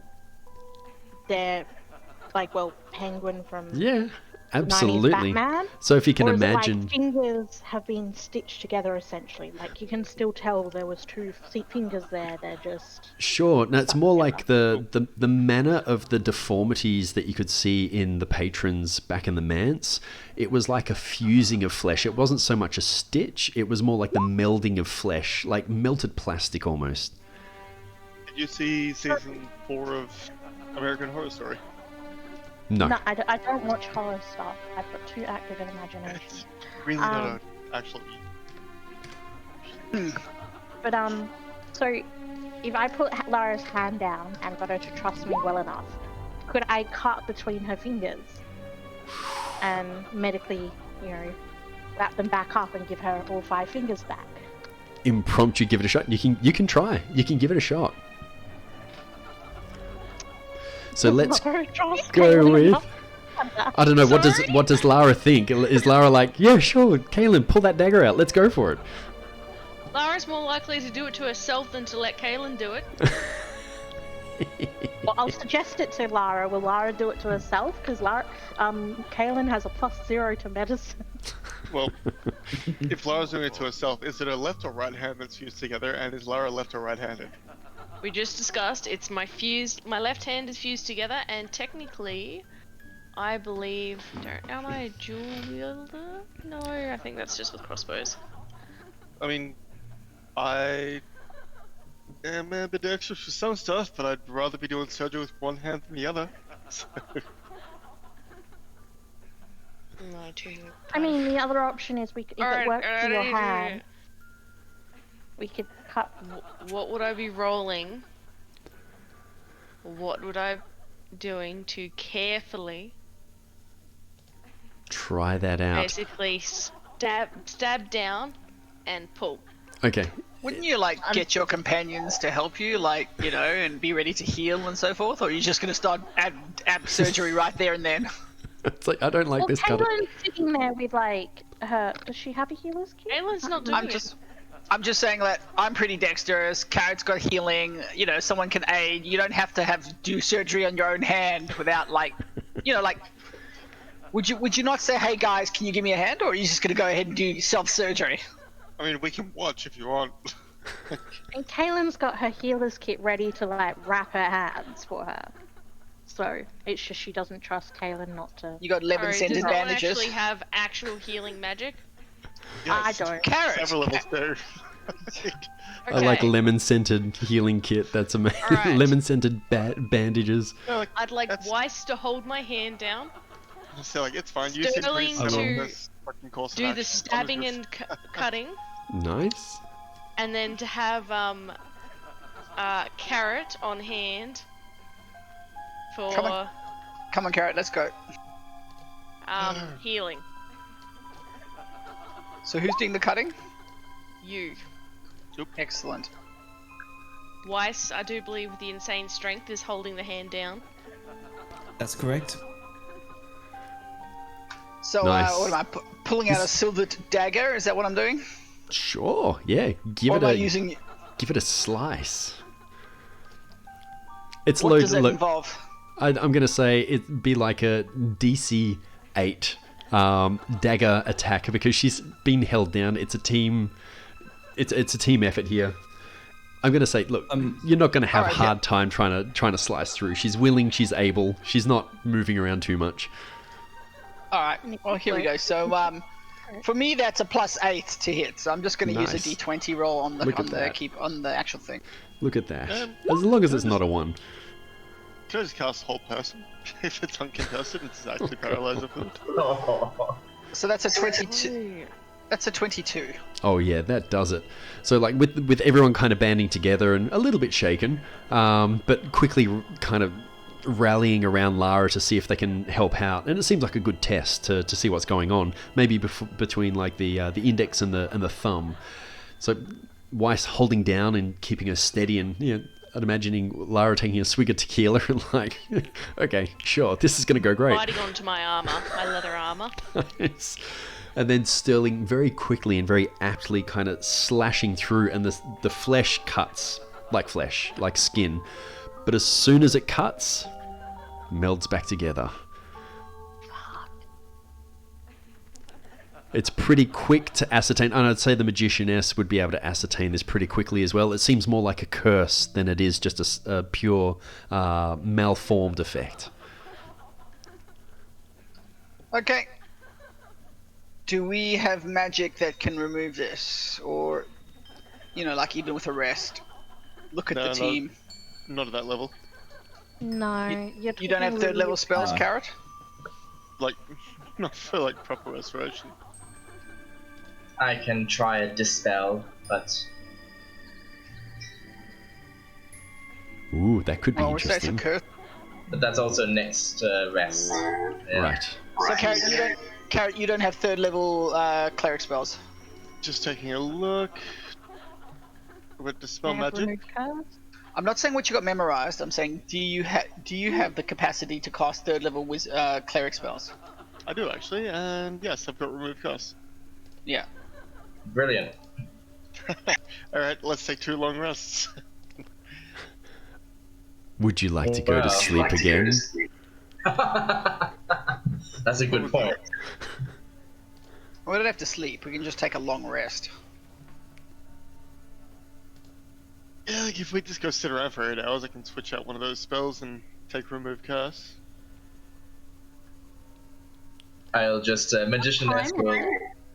Yeah. So, Magicianess, can you outline what's going on? Can this person come whenever he wants? Can he drag us into his realm whenever he wants? She just sits there numbly, having just gambled her soul not too long ago, and and she finally looks up at him and says, "He's only supposed to be able to find us in dreams, and even then, he was only supposed to really be able to snatch someone on a full moon, and we thought it was only our family. I knew he was getting stronger, but I had no idea that this could have happened." Is it a full moon at the moment, like as far as time is concerned? Sure, it is not. Maybe whatever magic affects this place, maybe he's found a loophole. Is he a demon or? She just shakes her head. We've never found out what he was.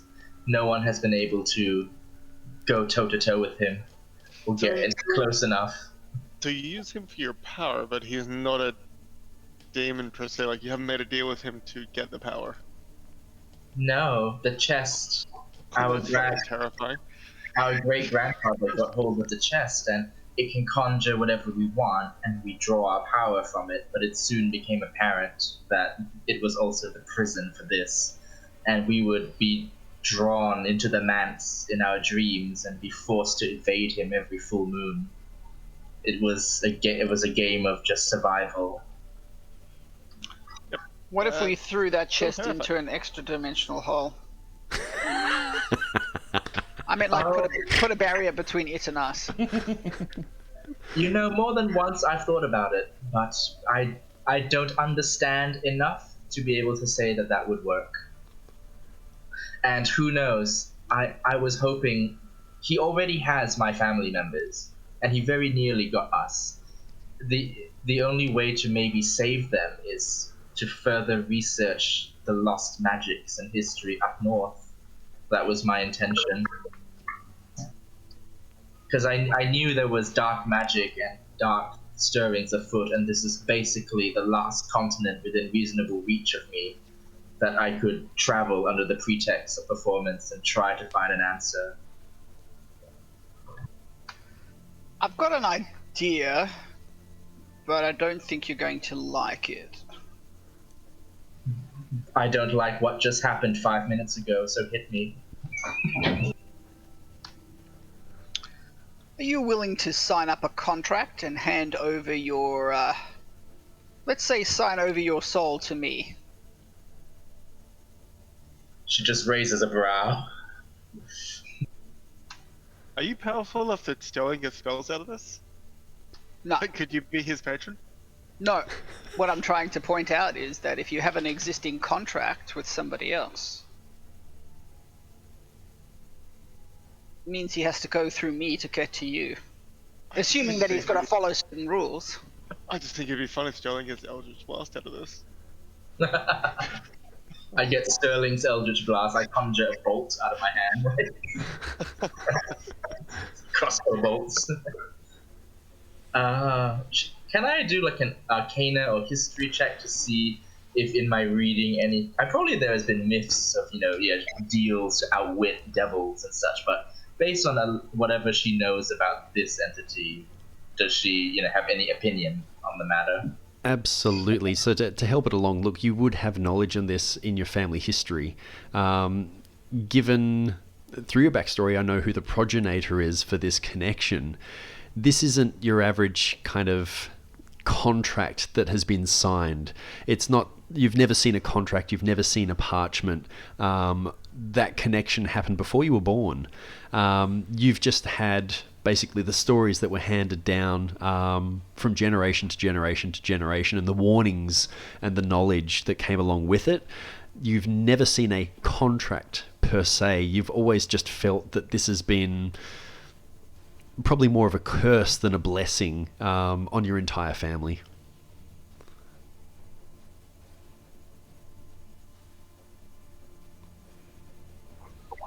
I mean, risky gamble as well if we're not sure that it's actually a being that's bound by a contract. The long and short of it, Sterling, is I don't know if it would work, and I'm also hesitant to put you in the line of fire. Because what if it just comes for you next? I've already lost my father and brother to it. Well, there are a few things I have to say. One, I don't like bullies of any type or any dimension.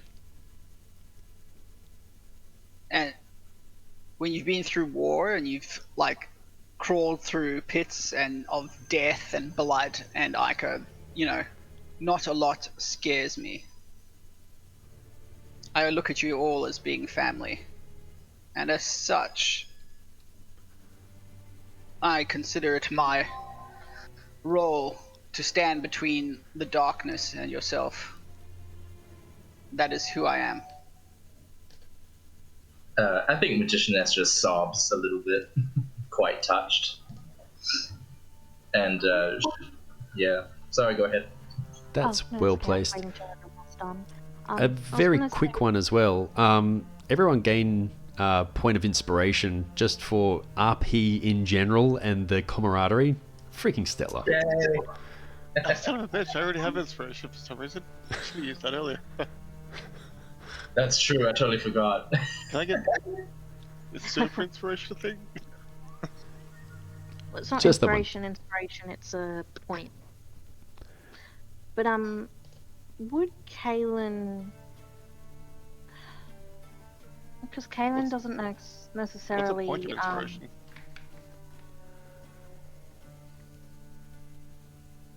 Oh, you just mean inspiration, like normal inspiration, like advantage to the single roll. Like it's on okay. D. Yeah. Yeah, no, that's what I thought, but then Jess was saying, it's not inspiration, it's just a point. Like, what? There's I only don't the know, single point. I thought there I were understand. different types of inspiration there. There's only inspiration or bardic. Yeah, so this is not bardic, it's just old fashioned. Yeah. But you were saying. Old fashioned DM's feeling nice. OG.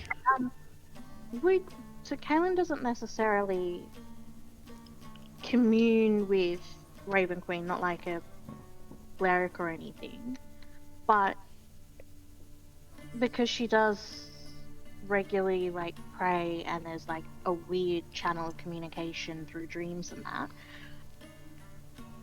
would Kaylin be able to, I don't know, try and reach out and see if the Raven Queen knew anything about this demon? Sure. Or whatever the creature is? Either the next time you rest or are spending time to kind of let things kind of pass time, I will point, because I know everyone was thinking about doing a couple of long rests to kind of do their next couple of actions. Just be wary that as part of a long rest, you do need to get at least 6 hours of sleep. Yeah. So for Gosh. Kaylin, Damn Kaylin's you. not too concerned about that because I think she believes that if the creature How tried about- to come in her dreams Oh, again, no. Raven Queen will be just like, yeah, no. How about this? Before It's an idea. here, okay. This is going to sound like a weird idea because I do believe their contracts do have strength, even beyond, even if you don't, and theoretically the DM doesn't. But I'll make my case. So what? And this will go in. What if, let's just say, we form a contract, and that contract says that we belong to one another. I.e., you will join my family. Are we getting married? I was like, Basically, yes. we've got to find a celebrant. Yep, basically, and we'll have this contract signed and sealed within a church of. You said there's one of Lathander here, right? There is a church, the Sun Bearer, which I can't remember, but yeah, there's some sort of, I think it's a god of light or a god of the sun. That's The Lathander. Morning Lord, isn't it? Yeah. The Morning Yes, Lord, that's it. Lathander. That is Lathander. So I bet you didn't wake up thinking you were going to get married this morning, Magicianess, did you? Weiss might have something to say about that. She just blushes. And she goes, I'm married to the stage. Well, this is my suggestion to you. A contract signed and sealed and notarized by, someone on behalf of the god of light. I can't see how an entity can unbind that contract. I get what he's saying. Essentially, No it's pressure though. and it doesn't necessarily have to be the Sterling. That's true, actually. But Sterling's willing to put himself out there to, because that's what he does. But anyway, yes, it doesn't have to be. It doesn't have to be Sterling.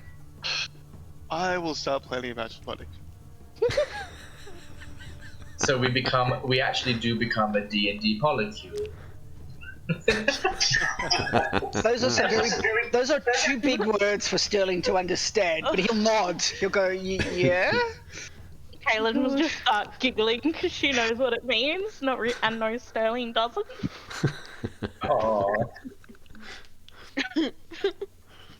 Gets out his phone, Googles Polly something. Don't do it on your work computer, Wayne. I'll use. No, you can. Just not with pictures. Just not with pictures, Jesus Christ. I will not use Google, because Google's linked to my work thing. Actually, everything's linked to my work thing. I'll do it later. Is there an incognito mode in Firefox? No, with the Can I- Control Shift N. Very seriously, Wayne. Just know funny, what the just word know that is? off the top of your. She knows lots of Polycube? stuff. I had a Polycule. very Polycule. Think hippies. Hippies. Yeah, that's a fair call. Magicianess.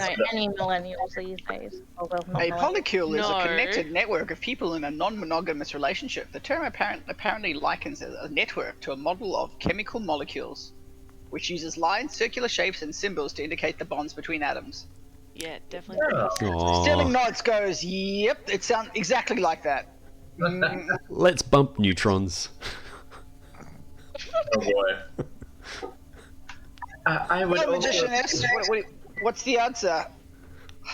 He gets I on would- one knee and like, The entire party gets on one knee. I would Kaylin say, doesn't because Kaylin's spoken for. She's like, Oh. I'm sorry, I am already spoken for. I mean, I would say let me sleep on it, but that's untenable.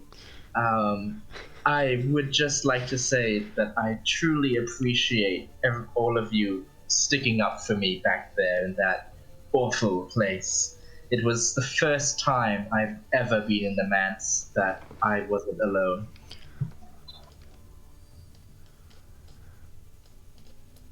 Ellen's just gonna hug the magicianess and just say very quietly, just, you're not gonna be alone again. Oh, And just like, she just like blushes and looks at the floor. So her cheeks go like really purple, just like a little. Drow blush. So Carrot, you're a cleric, right? Oh, Jesus. You can cast ceremony. It's a first level spell. Sanctuary or ceremony? Ceremony. I think sanctuary is when you're having marital problems. I mean, I can do both. Yes. All right, magicianess. You think about it, but the reality is you probably don't have that long to think about it. I think, well, I was going to bring it up, but you wanted to be wedded under the god of light. Pretty sure I'm under the god of... I want to say Tom, but... Tom's like the god of like a lawful good god of like, I wouldn't say justice, but it's close. Yeah, no, I made it really counterintuitive since he's so, Well, what do you believe in? structure and order.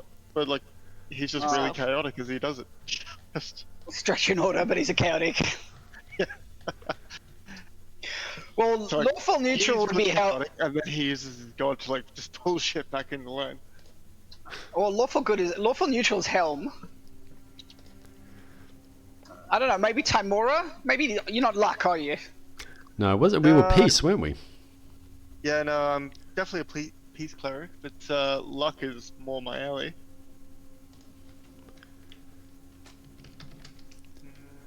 Go with Timora. She's awesome. I Well, mean, look. I still like the idea of, like, Paul being my god just as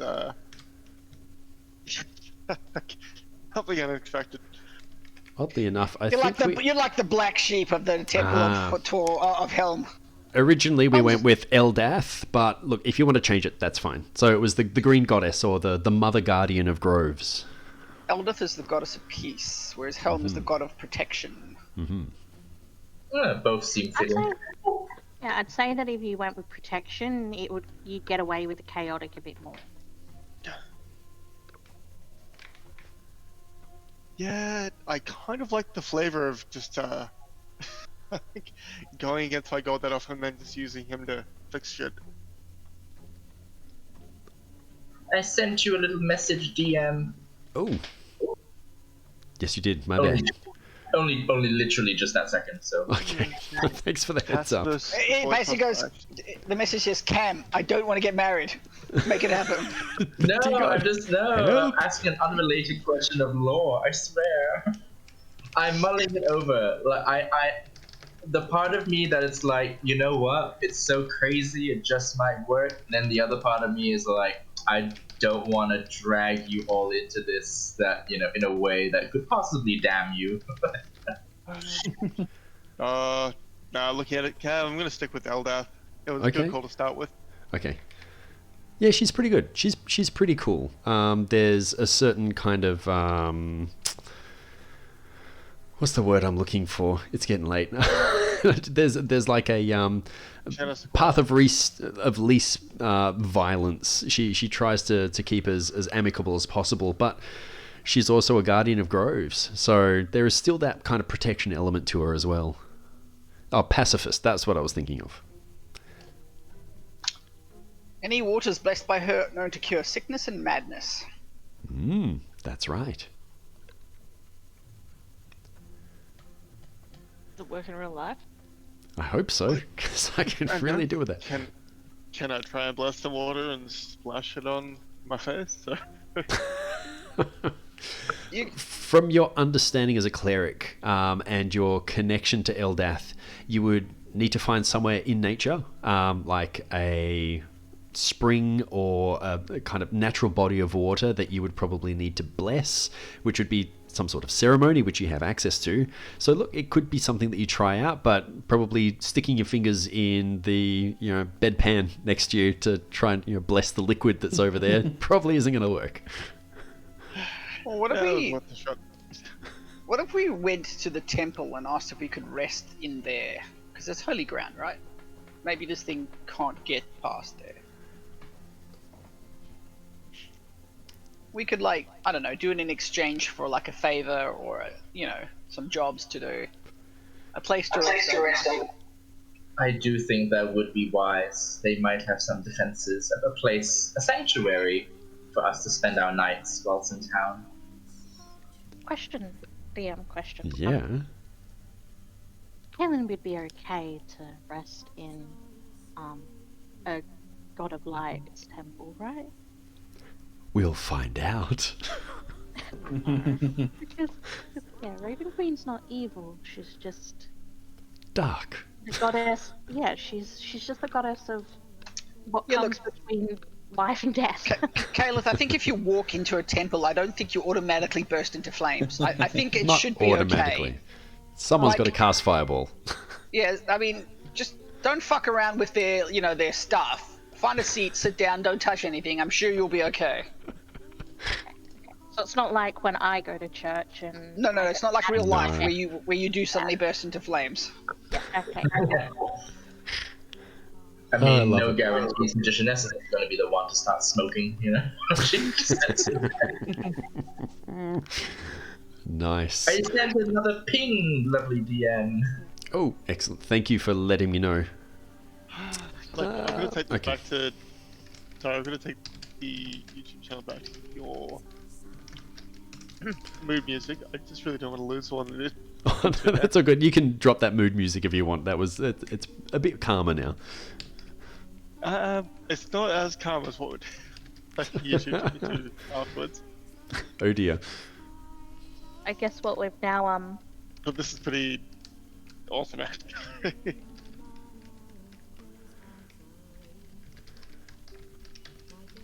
it's much more normal now. That's good. And Guess I'm we'll sure go downstairs and go look for the temple. yes, they might even be able to heal your hand and your eye. I would hate for you to be disfigured on my account. That sounds like a good idea. Nice. I do not have an issue with this. I'm going to make an eye patch out of the bedding. Oh, And is there anything around that I can use to construct a pirate hat? oh. Sterling is going to use second wind. I assume Lara will do the same. Lara came off pretty good in that. Because you've taken damage, that's why. I hold 6. Oh, fair enough. She did good. Halen will be. I did good. Yeah, penguin hand. Yeah. I now gotta Google that. What, penguin hand? What level are we? 10? 10. Ah, 1d20 plus 10. So cute. All right. So as the party kind of reconvenes after kind of trying to heal Lara and probably making the assumption that if they try to slice Carrot's eye, it's not going to help apart from just really hurt for a little while. And the next move is to head on over to what is known as the House of the Morning Lord, which was pointed out when you guys first came into town. Is there anything else that you wanted to do on your way through or passing downstairs? So just remembering you're here on the people that were waiting for you to deliver the caravan have put you up here for the next couple of nights. So you're covered for accommodation and for some food and drink with the hefty bag of gold that was left by one of the people that kind of helped you over to the inn here. But yeah, is there anything else that you guys want to do on the way to the House of the Morning Lord? Rather than Sterling burning a second wind, I'll just cast Aura of Vitality. Oh, like, I get mine back on a short rest. Yeah, so do I, Yeah, but- so it's fine. yeah, but I've got up to 5th level spells, and this is 1/3 level. Yeah, it's very good. Aura Vitality is definitely worthwhile And because just it's like everyone 10d6. nearby in the next minute All right, can just, sure. All right, you heal everybody for the next minute, I assume then. yeah. So like, you get what is it, 2d6 times 10. I think that's your total, isn't it? Like it's your bonus action. So you basically, how I did it was I would just roll 20d6 and then just distribute the health like as needed, as from Well, one. 'cause it's just a Nice. radius. So like everyone gets 20d6. No, I think it's Like, because you use your bonus action to do it, or something like that. Like Nope. it's like Healing energy radiates from you in an aura of 30 feet. Until the spell ends, the aura moves with you. You can. Oh, no, sorry. You are right. You can use the bonus action to one creature. yeah. So you just roll 20d6 and you just like distribute to us, I guess. But Does. I'm assuming everyone has less than 20d6 worth of damage. but altogether we would have, like it's worth casting. Kaylin's got about 31 points missing. Alright, I have. What's that? 91. Why can't I do math right now? Fucking Google. There's enough to cover everyone. Yeah, it's like 20d6. So it's like essentially an average like 60 health points you can just dish out. So what's that? 41 plus 50 plus 29 plus 28. And you're rolling d20s instead of d6s. God damn it. Yep. Thank you. I was gonna say that's very high for. Yeah. DC. Yeah, I was gonna say that's a shitload of damage. I just fucking. So 21, 24, 19, and 11. That was like a. Besides that first one, that was a really consistent roll. That actually came out more than half of rolling the d20s. God damn. So 75 points. So I'll take 12 of those. Oh, I got something funny for you. 18 will make me full, so Yep. I think there's plenty to bring everyone up to 100%. it's a great spell by Twilight Cleric. Minus 18. What does Kaelin did? 31. 31. Yeah. The fuck happened to you? Yeah. Jeez. Easy. Oh, she got slammed twice. I got slammed twice. Okay, that takes us down to there's 26 points left in the pool. I'll take 6. Yeah, Magicianess. Read this. Does anybody else need? I've got 16 points, so I need healing, but I'll just take anything at this stage. Fuck it. Alright. Everyone else is at full except for Carrot. Carrot will just take the 4 remaining, and he's at 72. What do you want me to read? Where is it? I chucked it in ambient music. It's not really ambient music, but there you go. Can't read it. Sure. Dude, it's an Etsy link. As we go out, on the way to It's the a temple. Ketubah. You can even see it. It says Shomre Ketubah. Those are the big, what do you call it? Those are the two big words in the top there. You can read that whole thing. Well, I mean, not particularly, as in, like, I can't zoom in far enough, but yeah. Wow. But I mean, the Go big for it, letters Caitlin. are the easy. You were saying, Kaelin. Yeah, what did you want to check? On the way to the temple, is it possible for Kaylin to kind of like pick up some like incense sticks and possibly dark candles rather than white? Ooh. Let me bring us over to the map. Bear with me for just a sec. Let's have a look I at would- Bryn Shanda. I would say she highly doubts she'd be able to get any kind of raven feathers here or anything like that. That's Tourmaline. Where on earth has my... Ah, there it is. Mind you, I mean, she's a pretty prominent goddess of between life and death, so I would assume most places would have something for her.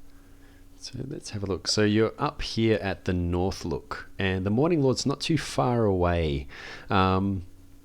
So as the party kind of gathers together and decides to head on down, Scramax and Loss kind of there to greet the group. Even everyone's looking a little bit bleary and a little bit out of it. Actually, before we go any further, can I get everyone to give me a 1d20 roll? What if I say no? I'll roll it for you. What are we adding to it? You don't. Nothing. It's just a straight roll. I got a 12. Okay. Nobody did well. Jesus. That's weird. Why is fudge coming up on my thing? It depends if you want to roll high or low. I'd know like you to, said that it- I'd like to roll low. hopefully it's low, because fucking 12 was, 14 was the top What for was the group. that? Weiss was 5, was it? That's correct. Okay. That's so cool. They've changed the interface. Yeah, it looks cool actually. 5. Lara was a 12. Ooh, 2DF. Huh. Magicianess was an 8. It's a 2DF. I rolled 5DF. Oh wow, that's cool. What's True or an F? false? I got a 7, but Fudge is. I thought Fudge is only on the DM's thing, but it's actually there now. That's coming through as a true Well, or that's false, been- so it's like a plus that's or been there for ages. negative, which is odd. I haven't figured It's out never been fudge, there. oddly enough. It's No, never been there. 'cause- It allows, like the reality is, it should allow a DM just to say this is what I roll, but Ah, a player shouldn't have it, which is weird. No, because I've seen that. For, I've never seen it. like I have, did otherwise you I manage wouldn't know it to was get there. all the numbers before they started messing around? hang on, I'm trying to keep them all in my mind. That was that. This is when you, if a dice explodes, is that bad? That's That usually bad. depends. If you're rolling to 12, attack, it's right. 14, 8. Got that.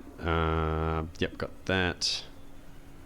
What was the 1d20 for Carrot? I don't think I've seen that one come up. I think it was an 8. Let me check. Carrot. It's just weird.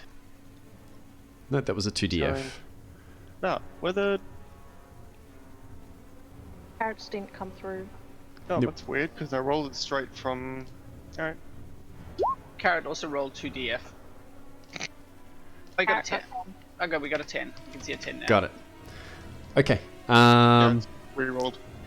Excellent. So as everyone's coming on down, there is definitely a heavy sense of after everything that's happened. It's not every night that you kind of get transported to a horrific pocket dimension that is a freaking nightmare. As you come on down, you see Scramax and Loz kind of moving to kind of help and kind of offer food and all of the usual amenities, but the look on everyone's faces, they give it a berth. They kind of step back and say, you know what, if they look a bit rough, if maybe the rooms were shit, I don't know, they just kind of back off and let you go about your day. Kaylin Or will night. give them a soft little like wave and smile to like, hi, morning, but like still look like crap. Nice. And Scramax just kind of nodding and waving. He said, just let me know if you need anything. Yeah, come find me. Scrimax, Yeah, Scrimax. yes, yeah, we'd like yes. some information. Okay, yes, I can. Well, absolutely. Tell us about the House of the Morning Lord. Who runs it? Oh, of course. Look, House of the Morning Lord, and you see him kind of reach behind the bar and pull out a little map. Look, just over here, and kind of points it out on the map that's in front of us. You want to head over to here. I believe that you're going to be speaking with. Oh God, what's his name? I don't really go there too often. Not really my thing. I think Mishan is the one that you want to have a chat to. I might be wrong. I'm really sorry, but I think the priestess is Mishan. She seems like a lovely type, a little bit hell-bent and a bit straight around the edges, but look, I'm sure she'll be able to help you out. She seems pretty approachable. Okay. Out of interest, does anybody here sell like rings? Rings. Like That's- circular that fits on a finger. Oh, right. Sorry, Ed. Sorry. Yes. Sorry, the mind wanders. You could try black iron. Even though they're crafters, smithery, and probably making weapons, you could always ask them. I don't know. There might be someone who's got a little bit of pizzazz for doing something a little bit more creative. Okay, thank you, Gramax. Oh, any time. You just let me know what you need. Look, if you do go over to Black Iron, talk to Garn the Hammer. He's the one that runs the show over there. He comes in here pretty often, so look, just tell him Scramax sent him, and he should take care of you. Okay, we'll do that. We had to buy silver weaponry anyway. Oh. Does Scramax sell eye patches and hats? See what anyone left behind last night. Hang on, just to see him kind of rummage behind the bar, having a look around for any kind of odds and ends. Oops, that's not what I wanted. I wanted to roll 1d20. Going in the lost and found box. That's it. Welcome to Drunken Lost and Found. Oh shit! So pulls out what looks like a like a trapper's hat. So it's just got like the ear covers and the little kind of beaver pelt on the front where the forehead is. So Like a Davy Crockett cap? That's it. Yeah. So the best Perfect. I've got is that. And holy shit! What happened to your eye? Gee. Don't worry about it. I'll take the hat and just turn it left so it covers the eye. I'm assuming it's my left eye. Yeah, it is. But yeah, the Yeah, little cool. ear flap's perfect. It managed to cover it up very So nicely. yeah, the entire hat is like 45 degrees. That's off it. to the side of where it should be. That's it. There we go. It's an ambient music again. I don't know where else I can stick shit like this. Evan? By the campfire? Do you like it, Matt? Nice. Yep. Unless I wear it backwards and have the tail drope here. Sorry, my internet is just being a bit slow for a minute. Oh dear. Give it a moment. Oh, nice. Yeah, that's a trapper's hat. Very Davy Crockett. I've got. Wait. I'll show you this one. This one's much more fabulous. After Sterling's finished talking to Scramax, I just called in the wrong thing or right thing? Scramax. That's all right. Or just Scram. Kaylin will ask about, worship items, like where she can get, where's the best place to get incense sticks and candles, etc. Oh, for sure. Look, you're in luck. You're going to the right place. The House of the Morning Lord. If anything is needed, incense, candles, all of that, religious paraphernalia, you're going to the right place. Okay.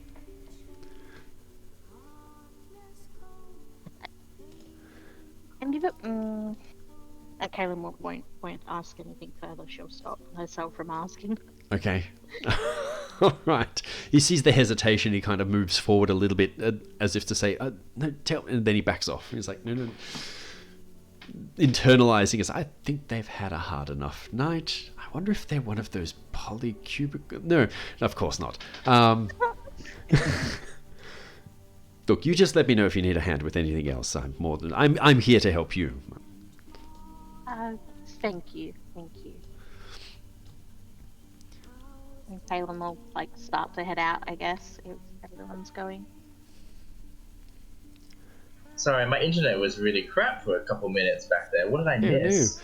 Not much. We too were much. chatting with Ramix about where to get things like rings, religious paraphernalia, etc. So in Gotcha. short, for anything jewelry, well, the closest thing is Black Iron Blades, which is like a smithy that churns out weapons. But who knows? They could be, if you need to buy rings, then there could be someone down that direction. Scramax mentioned Garn the Hammer, who's a dwarf that runs the show at Black Iron. He said, look, just drop my name and he should take care of you. But for religious paraphernalia, he said, oh, you're in luck. Head to the House of the Morning Lord. That's the spot. So yeah, we'll go past those two places. However, can we do that next time? because I've got to work tomorrow. We can absolutely. Yeah, we're coming up to the final couple of minutes, so we can definitely pick that up in the next session. But hey, everyone survived the manse. No one got left behind. So, Isaac, you're gonna have to think long and hard. Do you want to get married? So, let us know. You got a week to think about it, 2 weeks to think about it, 3 weeks. Oh, dear. What is happening next? What's the schedule? Like You've next got a week's month to decide if you're getting married or not. Yeah. Still pretty tight for marriage. I mean, if everyone wants to have Cam's